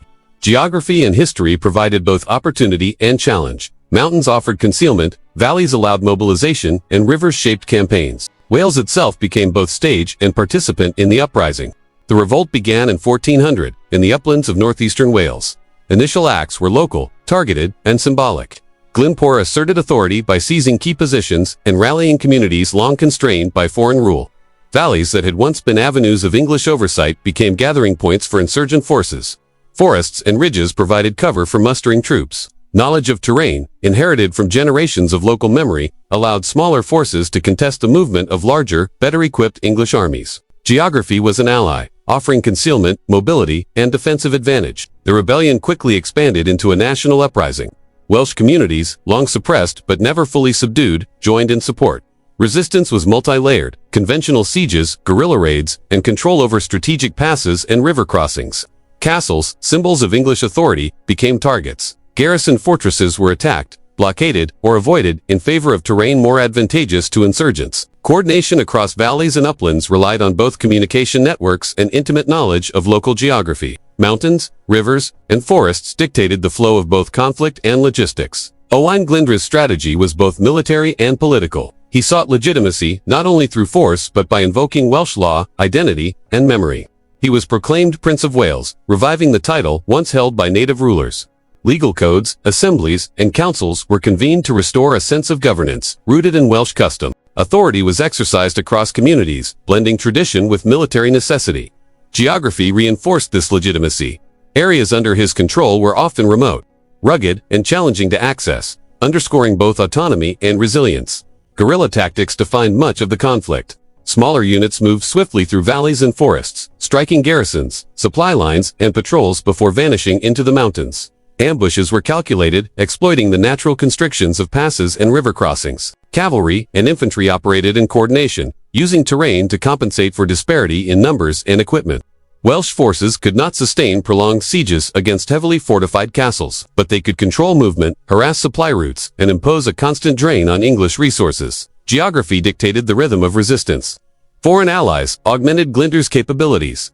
France, at war with England, provided diplomatic recognition, material support, and in some cases, military aid. Diplomatic outreach reinforced the legitimacy of the revolt, framing it not as mere rebellion but as the restoration of a national polity. English attention was divided, forcing campaigns to stretch across multiple theaters. Rivers, mountains, and coastal harbors shaped the delivery of aid, while remoteness allowed Welsh forces to regroup and maintain autonomy. Geography, combined with diplomacy, expanded the operational possibilities of insurgency. The social dimensions of the revolt were profound. Communities organized to support insurgent forces, providing shelter, food, and labor. Local governance was revived in areas under Welsh control, combining law, custom, and military necessity. Kinship networks ensured loyalty and coordination. Cultural memory, poetry, chronicles, and oral traditions reinforced morale, commemorating victories, valor, and the legitimacy of the uprising. Geography shaped social cohesion. Valleys facilitated assembly, mountains provided refuge, and rivers enabled communication and supply. English responses were systematic and brutal. Castles were reinforced, garrisons strengthened, and punitive expeditions conducted. Communities suspected of harboring rebels faced fines, confiscation, or destruction. Cavalry and infantry operated to secure strategic passes and river crossings, reducing insurgent mobility. Supply lines were secured and communication monitored. Geography, once protective for Welsh forces, now required careful navigation to maintain initiative. Control of terrain became essential for both sides. Despite the pressure, Glyndwr's forces achieved remarkable successes. Towns and fortresses were captured temporarily, symbolic authority asserted, and English forces harassed continuously. The revival of Welsh law, governance, and cultural assertion reinforced legitimacy. Communities rallied, motivated by both resentment and aspiration. Mountains and forests allowed insurgent forces to strike repeatedly, while valleys and rivers facilitated supply and coordination. Geography remained central to both strategy and endurance. The revolt was also marked by diplomacy and alliance building. Glyndwr negotiated with foreign powers, sought recognition from the papacy, and leveraged English political weakness. Treaties, promises of support, and symbolic gestures reinforced the perception of Welsh autonomy and legitimacy. Geography shaped these interactions. Coastal access enabled foreign contact. Valleys allowed secure gatherings, and strategic passes controlled movement. Authority was exercised both through negotiation and military action. As the conflict extended into years of intermittent warfare, communities adapted to the rhythms of insurgency. Villages fortified, militias organized, and intelligence networks maintained. Supply lines relied on both natural resources and local support. Geography dictated patterns of occupation, retreat, and engagement. Valleys became arenas of contestation. Mountains offered shelter and observation. Rivers both facilitated movement and constrained operations. Knowledge of terrain was decisive for both tactical and strategic decisions. The revolt inspired cultural revival. Poetry, chronicles, and oral history celebrated the cause, memorializing both victories and losses. Symbols of Welsh identity, law, ceremony, and tradition were invoked to sustain morale and cohesion. Communities reinforced loyalty to Glyndwr, not only through coercion or necessity, but through shared memory and culture. Geography intertwined with cultural memory. Mountains, passes, and rivers were as much symbolic as strategic, linking physical landscape with identity. Yet despite resilience, the revolt faced insurmountable challenges. English resources, manpower, and fortifications were vast and persistent. Castles were reinforced, supply lines maintained, and punitive expeditions conducted with systematic precision. Guerrilla advantage was increasingly limited as fortresses dominated valleys and passes. Coastal access facilitated reinforcements and resupply. Geography, while still offering opportunities for resistance, could not indefinitely counter superior numbers and sustain pressure. By the later years of Glyndwr's uprising, victories were increasingly tactical rather than strategic. Symbolic successes demonstrated defiance and inspired morale but could not secure lasting political control. Castles, fortified towns, and English administration persisted as instruments of power. Valleys, rivers, and passes remained contested, yet the balance of force had shifted decisively. Resistance required adaptation, retreat, and survival, but the overarching trajectory favored English consolidation. The defeat of the revolt did not erase its significance. Glyndwr himself disappeared from the historical record, likely dying in obscurity. Yet his uprising left enduring marks on law, identity, and memory. Communities retained a sense of national consciousness, cultural pride, and historical legitimacy. Geography had mediated the conflict, shaping both tactics and endurance, while law and culture reinforced cohesion. The revolt became a symbol of resistance, aspiration, and the enduring potential for autonomy. The legacy of Owain Glyndwr persisted through centuries. Poetry, folklore, and memory sustained the story of defiance. Valleys, mountains, and forests, arenas of guerrilla warfare became loci of commemoration. Law and tradition retained symbolic authority. Identity, forged through resistance, persisted even under foreign domination. Geography remained central. The land had shaped both revolt and memory, linking physical terrain with cultural and national consciousness. This solution carried a cost. Communities endured loss, destruction, and the harsh reprisals of conquest. Authority shifted, fortresses remained, and the English crown consolidated control. Yet the symbolic power of the revolt, the assertion of law, and the reclamation of cultural identity could not be erased. Geography had provided both opportunity and refuge, enabling resistance that shaped memory, identity, and aspiration. Owain Glyndwr's revolt illustrates the resilience of Wales. Mountains, valleys, rivers, and forests shaped strategy, survival, and identity. Law, governance, and cultural memory reinforced cohesion. Communities endured, adapted, and participated in resistance. While political independence was not restored, the revolt demonstrated the enduring capacity of Wales to assert autonomy, protect identity, and inspire memory across centuries. The next chapter would explore the aftermath. the consolidation of English authority, the integration of Welsh law and administration into the English system, and the persistence of cultural identity under occupation. Wales had been militarily subdued, yet its people, memory, and spirit remained, woven into the landscape, law, and ongoing narrative of resistance. The 15th and 16th centuries marked a profound transformation in the history of Wales. Centuries of resistance, rebellion, and autonomous governance gave way to a new era, integration into the political, legal, and administrative structures of England. This union was not merely the result of conquest. It was cemented through law, monarchy, and the steady extension of English institutions. Geography, once a shield for resistance, was now reshaped into channels of administration, taxation, and authority. Valleys, rivers, and towns became instruments of governance rather than corridors of insurgency. The Tudor dynasty, with its roots in Wales, provided a unique bridge for this transformation. Henry VII, who ascended the English throne in 1485, traced his lineage to the princes of North Wales. This connection lent a sense of legitimacy to English rule in the eyes of some Welsh elites. Yet it also symbolized the absorption of Welsh political identity into a larger kingdom. The monarchy combined recognition of Welsh heritage with a deliberate policy of consolidation, seeking to stabilize the region and eliminate the lingering independence that had fueled previous uprisings. Geography, memory, and genealogy intersected to create both symbolic and practical authority. The laws in Wales, Acts of 1535 and 1542, marked the formal legal incorporation of Wales into the English state. These statutes were comprehensive, replacing Welsh law with English common law and establishing administrative uniformity across the principality. Counties were created, sheriffs appointed, and courts established. The mountain valleys that had once sheltered autonomous communities were now under continuous oversight. Rivers and passes, long strategic defensive barriers, were now traversed by English officials, messengers, and legal authorities. Geography that had once favored resistance now facilitated centralized administration. Welsh law, which had endured for centuries under native princes, was systematically replaced. Customary codes, kinship-based justice, and local arbitration gave way to English procedures, courts, standardized punishments, and hierarchies of authority. Dispute resolution was no longer rooted in community norms but in institutional enforcement. Authority was impersonal, procedural, and distant. Communities adapted, navigating this new landscape of law with pragmatism. Geography shaped the implementation of these laws. Remote valleys experienced slower enforcement, while towns in accessible regions were rapidly integrated into the English system. The replacement of Welsh law had profound social and cultural consequences. Traditional governance had been deeply intertwined with kinship, local memory, and communal responsibility.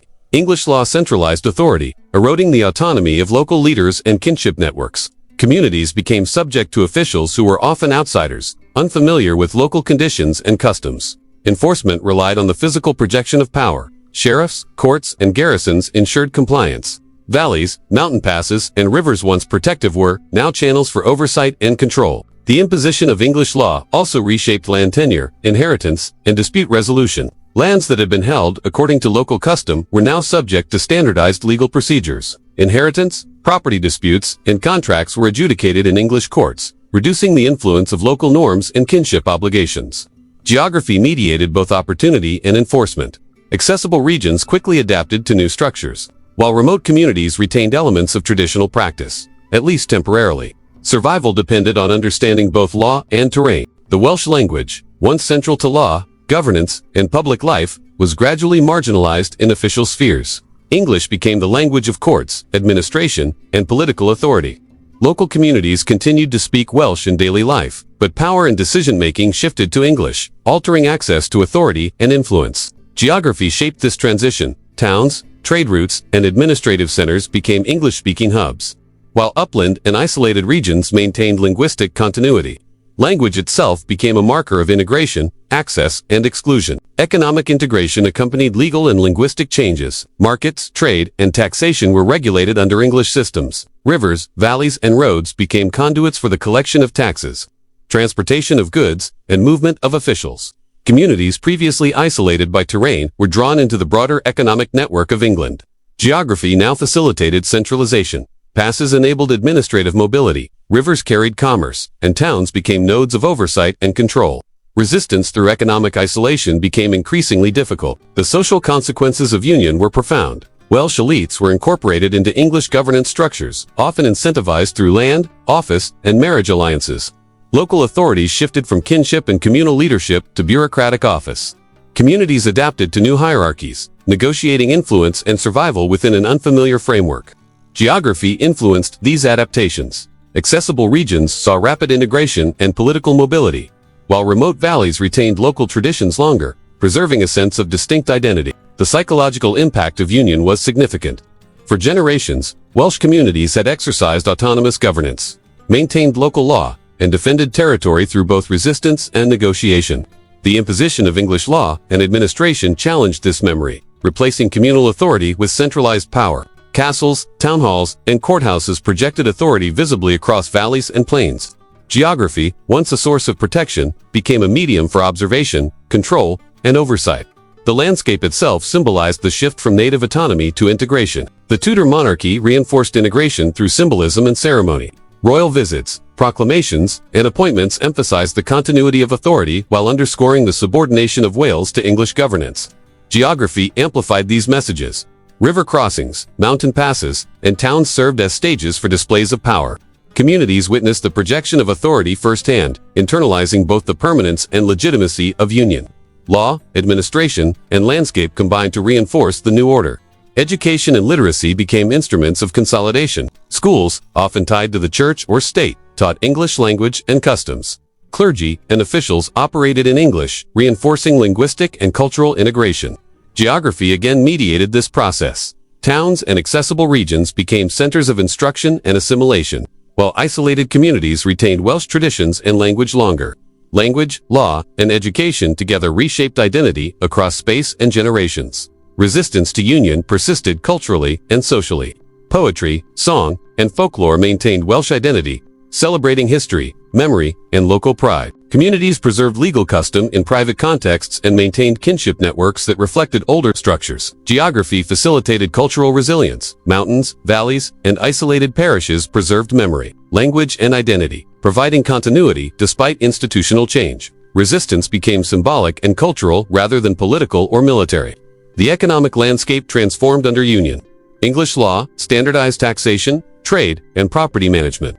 Valleys, rivers, and passes were monitored to ensure compliance. Markets were regulated, tolls enforced, and ports integrated into English systems. Geography was leveraged to enhance economic control, ensuring that resources could be mobilized efficiently and that communities remained accountable. Isolation, once protective, was increasingly marginal. Survival and prosperity depended on adaptation.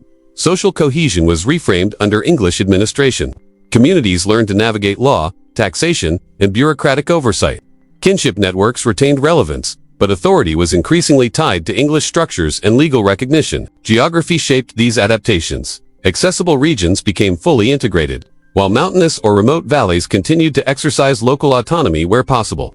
Identity persisted through adaptation, memory, and cultural practice. Despite political subordination, the psychological and cultural imprint of union was enduring. Castles, courthouses, and administrative offices transformed the landscape, asserting authority visibly and permanently. Law, language, and governance reshaped daily life. Valleys and rivers, long protective features, were now conduits for oversight and compliance. Communities adapted, negotiated, and preserved elements of identity in the face of structural and institutional dominance. Geography mediated experience, shaping both perception and practice.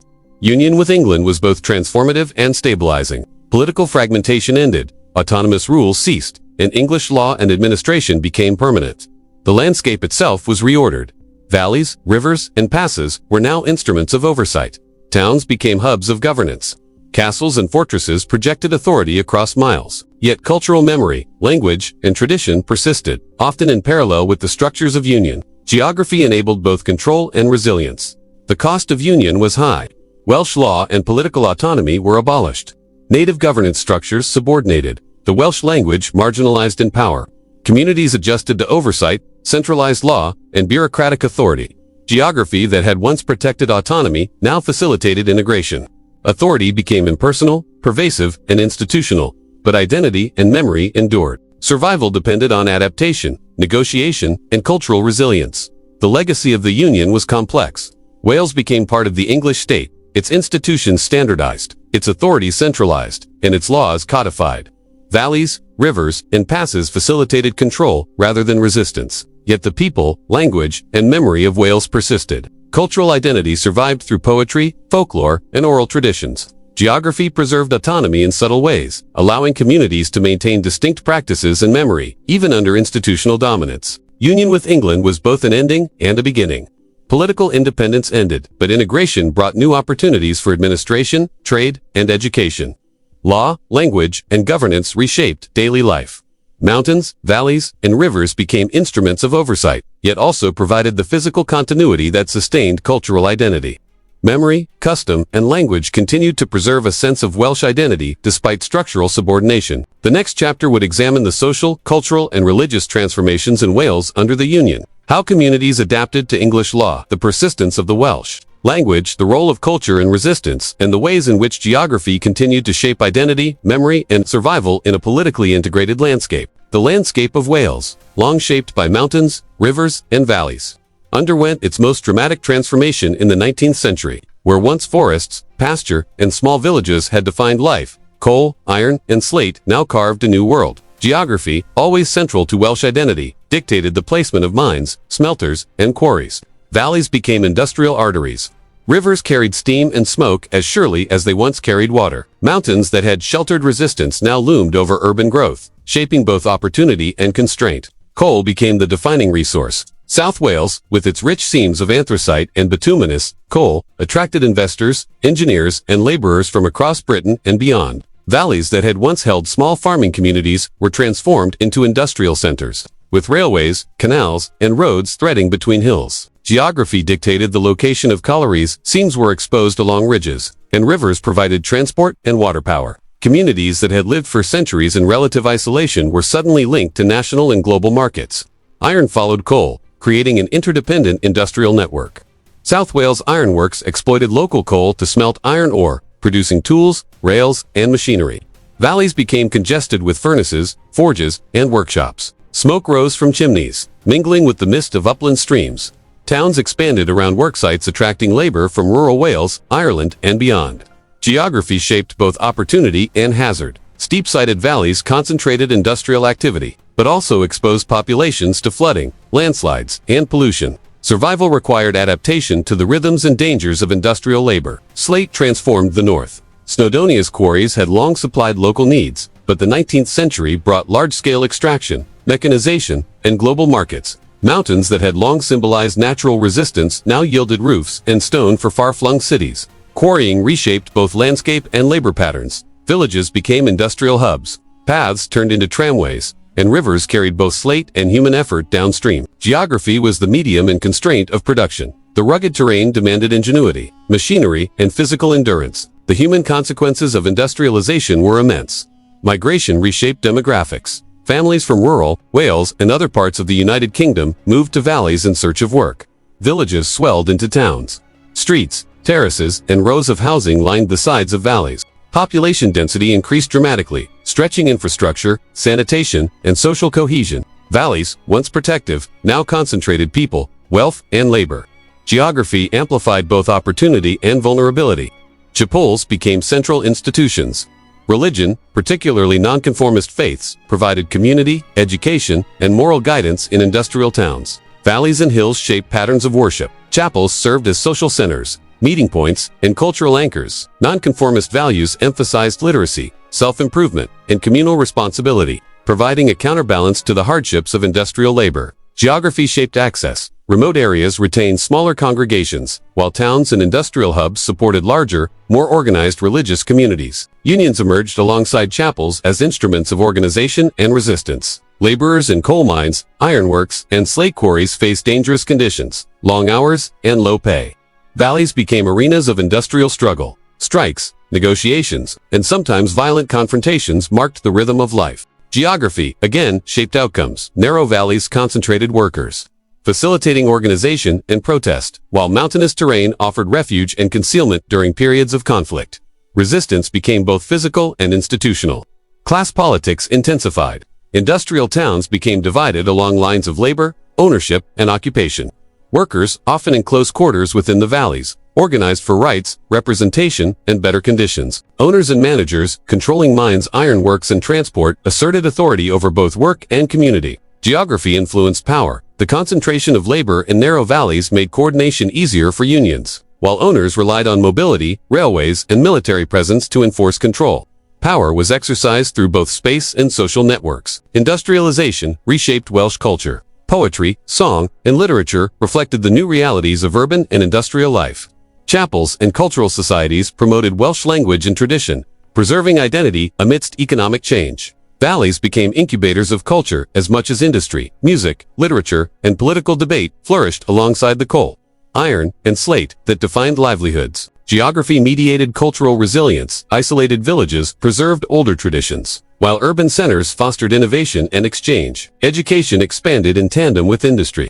Sunday schools, chapels, and local initiatives emphasized literacy, numeracy, and moral education. Geography shaped access. Towns and industrial hubs offered schools within walking distance, while remote valleys relied on itinerant teachers or small local initiatives. Literacy and education provided both practical skills for industrial labor and tools for cultural preservation and political awareness. Knowledge became a form of empowerment within the constraints of geography and industrial hierarchy. Health and living conditions were precarious. Valleys crowded with terraced housing and industrial installations exposed populations to disease, accidents, and environmental hazards. Coal dust, smoke, and industrial runoff polluted air and rivers. Geography shaped vulnerability. Narrow valleys trapped smoke. Steep hillsides exposed settlements to flooding and landslides. Communities adapted with local knowledge, collective care, and informal networks of support. Survival depended on both communal resilience and individual endurance. Strikes became defining episodes in industrial Wales. Coal miners, quarry workers, and iron laborers organized to demand better wages, safer conditions, and recognition. Valleys became arenas of confrontation. Picket lines, marches, and sometimes armed resistance challenged industrial authority. Geography both aided and constrained. Concentration of labor facilitated organization. While industrialists exploited access points, transportation, and natural barriers to maintain control. Every conflict played out across valleys, rivers, and hills, embedding the struggle in the landscape itself. Migration continued to reshape the demographic landscape. Laborers from Ireland, England, and rural Wales integrated into industrial communities, altering social dynamics. Valleys became culturally diverse hubs, balancing Welsh traditions with new influences. Chapels, schools, and unions mediated social cohesion, linking language, culture, and shared economic interest. Geography, structured interaction. Towns and valleys became centers of exchange, while surrounding uplands maintained continuity with older Welsh practices. Industrialization created both wealth and inequality. Owners, managers, and investors benefited from coal, iron, and slate, while laborers bore the physical and social burdens. Valleys concentrated both capital and labor, amplifying both opportunity and conflict. Geography shaped economic outcomes. Fertile flatlands were scarce, forcing concentration in narrow valleys. Mountains provided raw material but limited expansion. Communities adapted to constraints, negotiating livelihoods, survival, and social mobility. Politics and identity evolved alongside industry. Welsh nationalism, labor organization, and cultural pride emerged in industrial hubs. Valleys became centers for political discussion, debate, and activism. Chapels and cultural societies facilitated literacy, political awareness, and mobilization. Geography, again, mediated influence. Industrial towns amplified collective voice, while remote areas retained traditional authority and localized culture. Identity was expressed through work, faith, and community. The physical environment bore witness to transformation. Rivers carried both water and industrial waste. Mountains yielded coal, iron, and slate. Valleys echoed with the sounds of furnaces, hammers, and voices. Geography shaped daily life. Movement, labor, and social interaction were all mediated by terrain. Communities learned to navigate risk, opportunity, and constraint, adapting traditions to the realities of industrial life. Survival required both resilience and innovation. Industrial Wales was a landscape of contrasts. Mountains and valleys that had once shaped resistance now defined opportunity.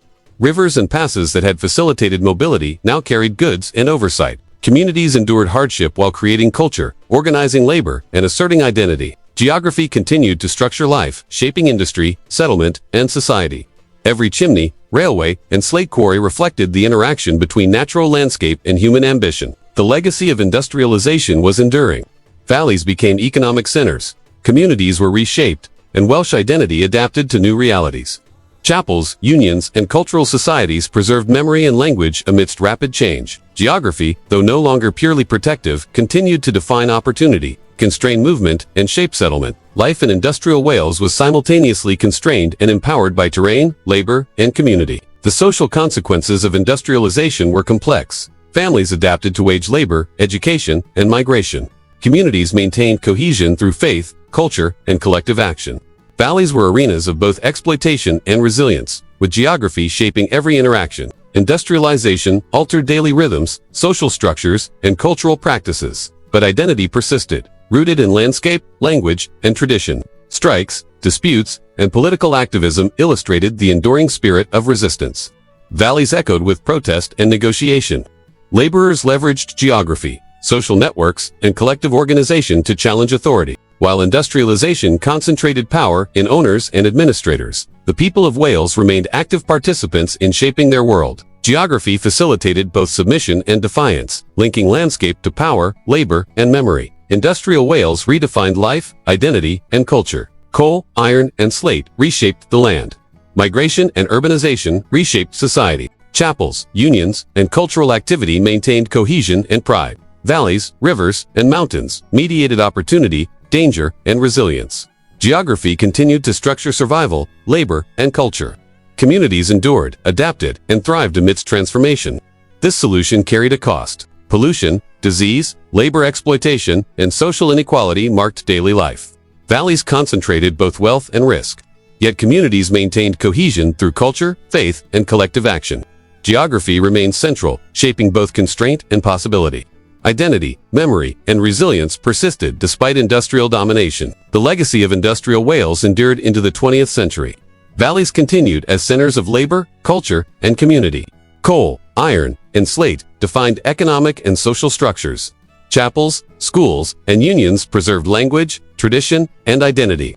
Geography shaped both opportunity and limitation, linking past and present. Industrial Wales was a landscape of endurance, adaptation, and identity, shaped by human ambition and natural terrain alike. The next chapter would examine the decline of heavy industry, the social transformations that followed, and the persistence of Welsh culture, identity, and memory in the face of economic and geographic change. Industrialization reshaped Wales irreversibly, yet communities, language, and culture endured, embedded in valleys, mountains, and rivers. The 20th century brought a new and profound transformation to Wales, one defined not by conquest or industrial expansion, but by decline, adaptation, and cultural survival. The valleys and mountains that had once sheltered communities, shaped resistance, and supported thriving industries now faced the erosion of economic foundations. Coal, iron, and slate, the lifeblood of Welsh industry, collapsed under changing global markets, mechanization, and economic centralization. Valleys that had been symbols of prosperity became landscapes of loss. Geography, which had long defined opportunity and protection, now framed vulnerability. Industry, the force that had reshaped every aspect of life for generations, dwindled. Coal mines closed as seams were exhausted or became uneconomical to exploit. Ironworks and steel mills, once humming with activity, shuttered. Slate quarries that had supplied roofs to cities around the world fell silent. Economic collapse was geographically concentrated. The South Wales Valley's industrial heartlands for centuries bore the brunt of unemployment and hardship. Communities that had grown rapidly during industrialization now faced depopulation, social stress, and infrastructure decay. Mountains that had once constrained and protected labor now cast long shadows over empty streets and abandoned terraces. Communities struggled to survive. Generations accustomed to labor, routine, and industrial culture confronted instability. Families who had depended on mines or quarries faced unemployment, migration, and uncertainty. Valleys once dense with terraces, chapels, and schools became fragmented.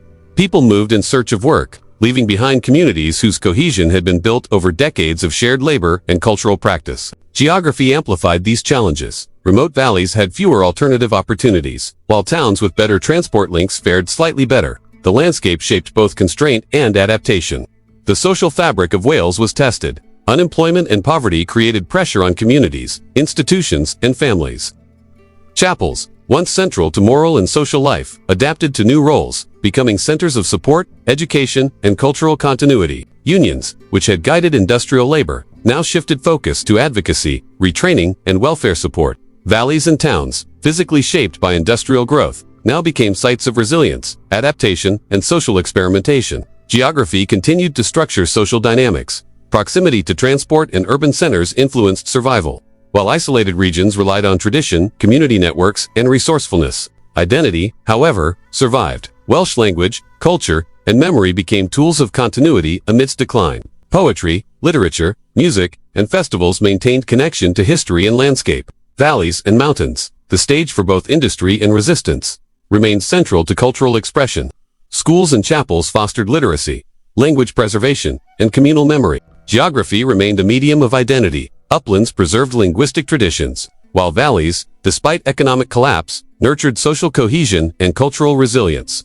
Migration reshaped demographics, but also carried culture across borders. Workers moved to cities, other regions, and even overseas. Yet Welsh language, music, and literature traveled with them. Diaspora communities preserved identity in new locations, drawing on memory of valleys, mountains, and rivers. Geography, even when absent, continued to define imagination, memory, and narrative. The landscape of origin remained central to a sense of belonging, even as physical occupation diminished. Politics and activism evolved in response to decline. Communities organized around social welfare, language preservation, and political representation.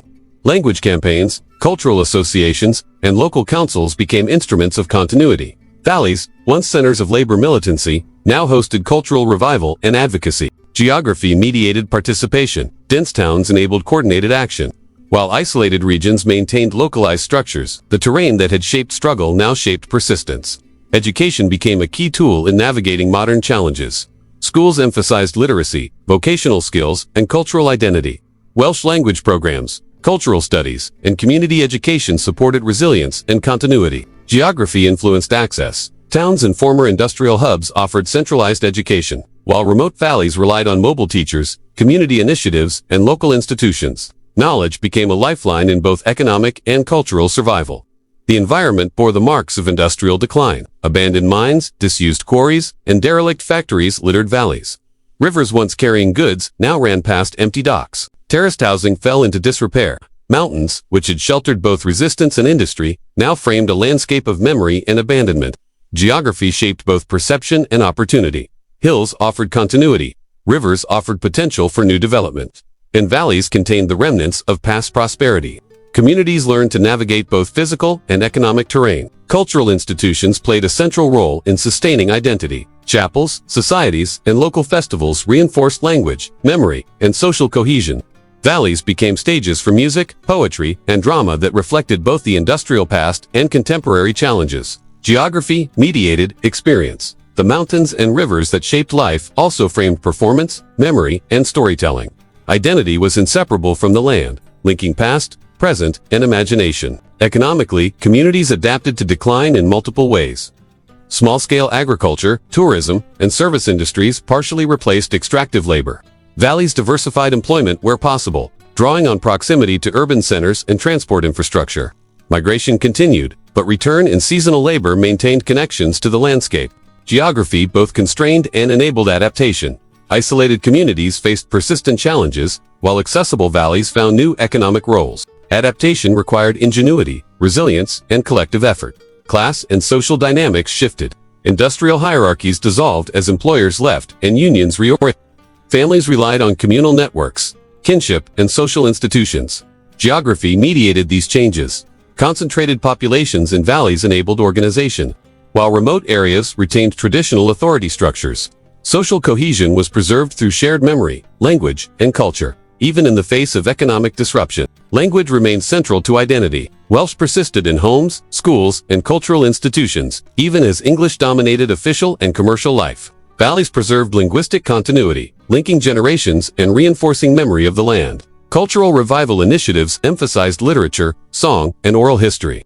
Drawing strength from the physical and symbolic landscape, geography structured both linguistic retention and adaptation, allowing identity to survive despite external pressures. Politics reflected both loss and resilience. Advocacy for language rights, education, and local governance emerged alongside economic struggle. Communities organized campaigns for recognition, investment, and cultural preservation. Valleys and towns became centers of activism, while mountains and uplands preserved tradition and continuity. Geography continued to shape the possibilities for organization, action, and identity. Resistance became symbolic, political, and cultural rather than industrial or military. Memory shaped interpretation of decline. Generations recalled the industrial past, honoring labor, struggle, and community. Poetry, music, and literature preserved the experience of working life, economic prosperity, and collective endeavor.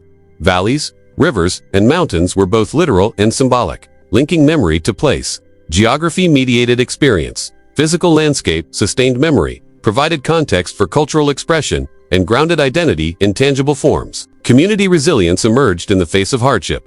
Residents adapted housing, shared resources, and organized cultural life. Valleys became both sites of continuity and reinvention. Chapels, schools, and societies facilitated adaptation. Geography structured both opportunity and constraint. Physical features provided both protection and limitation, framing social, economic, and cultural life. Communities endured through coordination, innovation, and shared identity. Urbanization, while slowed by industrial decline, continued to shape life. Towns, though smaller than during peak industrial periods, maintained centrality for commerce, culture, and governance. Valleys concentrated populations, infrastructure, and services.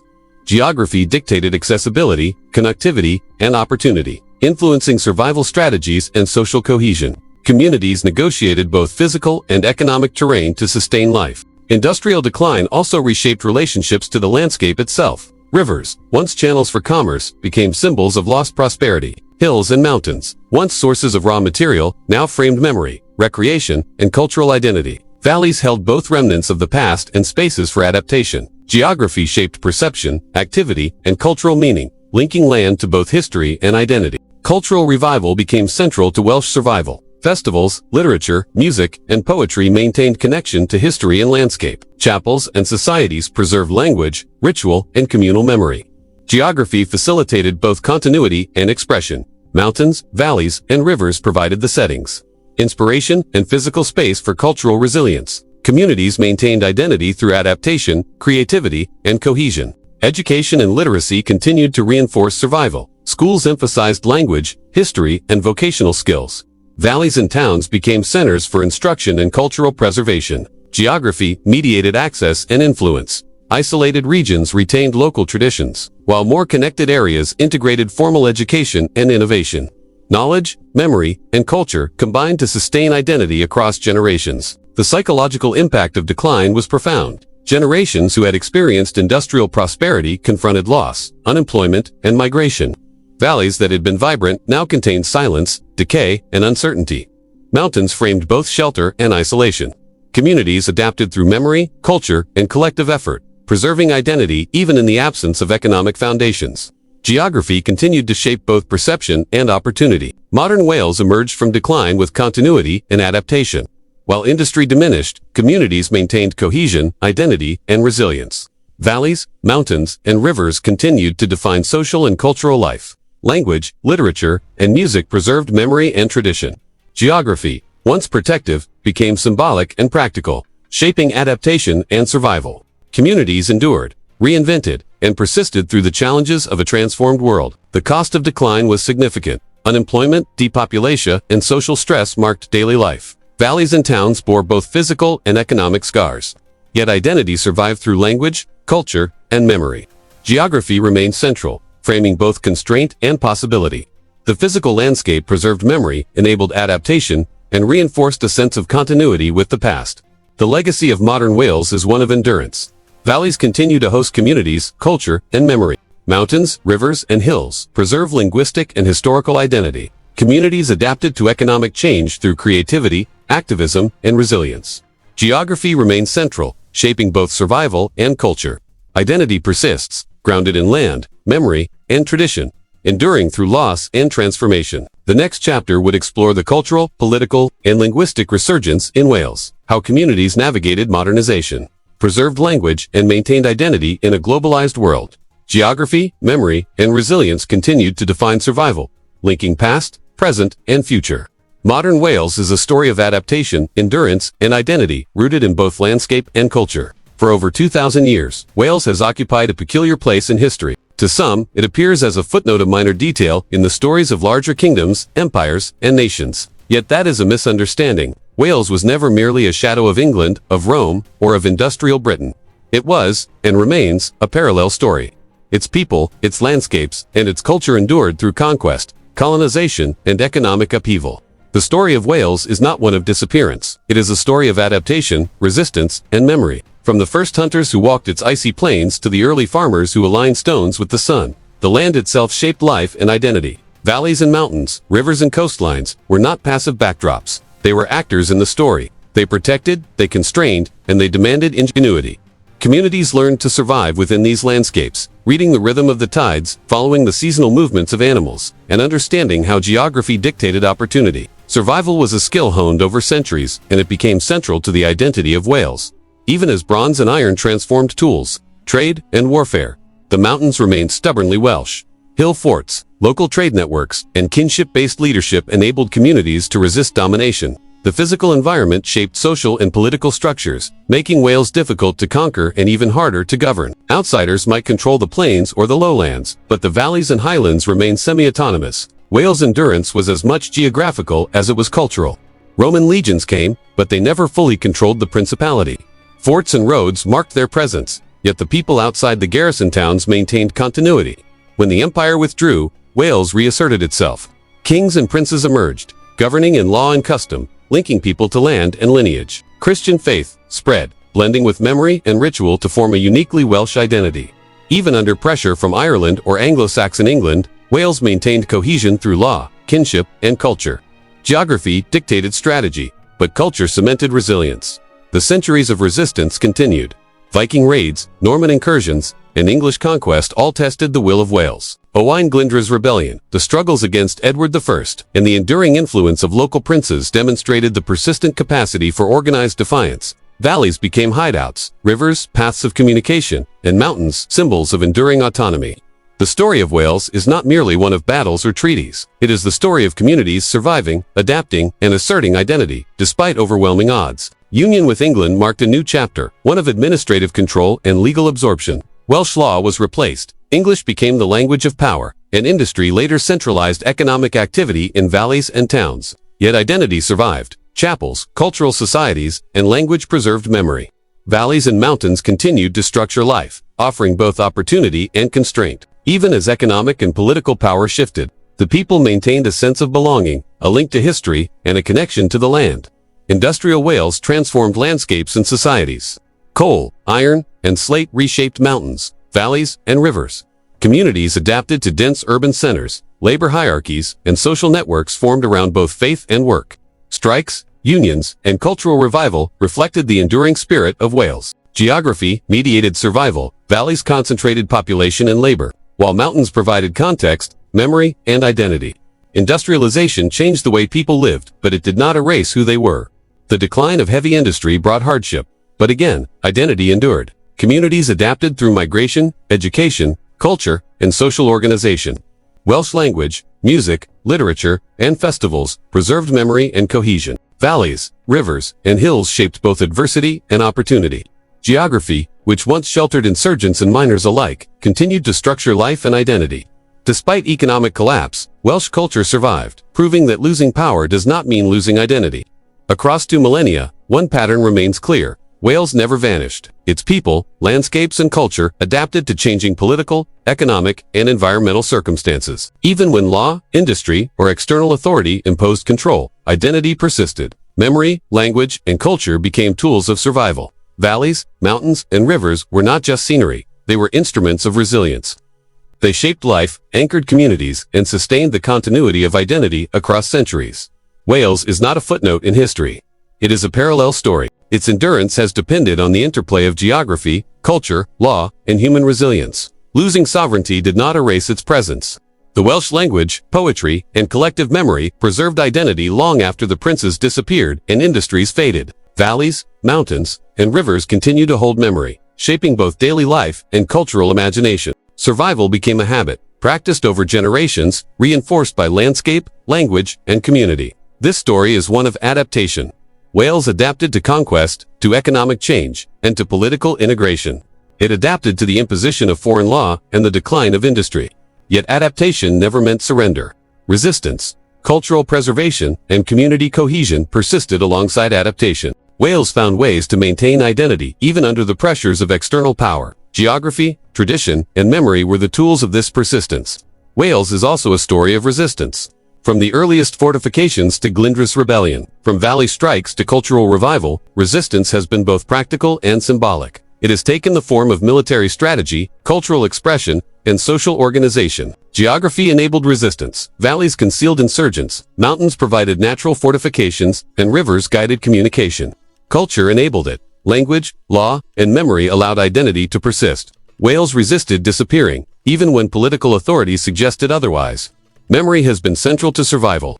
Stories, poetry, songs, and historical accounts preserve the experience of 2 millennia. Industrial communities remember labor, struggle, and solidarity. Valleys, mountains, and rivers are inseparable from memory, anchoring identity in place. Cultural continuity provides a thread linking the earliest hunter-gatherers, the medieval princes, industrial laborers, and modern communities. Wales endures because it remembers its history is carried in people, landscape, and language. Modern Wales is a continuation of this endurance. Despite industrial decline, despite integration into larger political structures, the Welsh language thrives, cultural festivals flourish, and identity remains vivid. Communities adapt to economic pressures, globalization, and social change, while retaining memory and culture. Valleys and mountains, rivers and coastlines continue to structure life. Geography still mediates opportunity, survival, and cultural expression. Wales survives not by domination, but by refusal to disappear.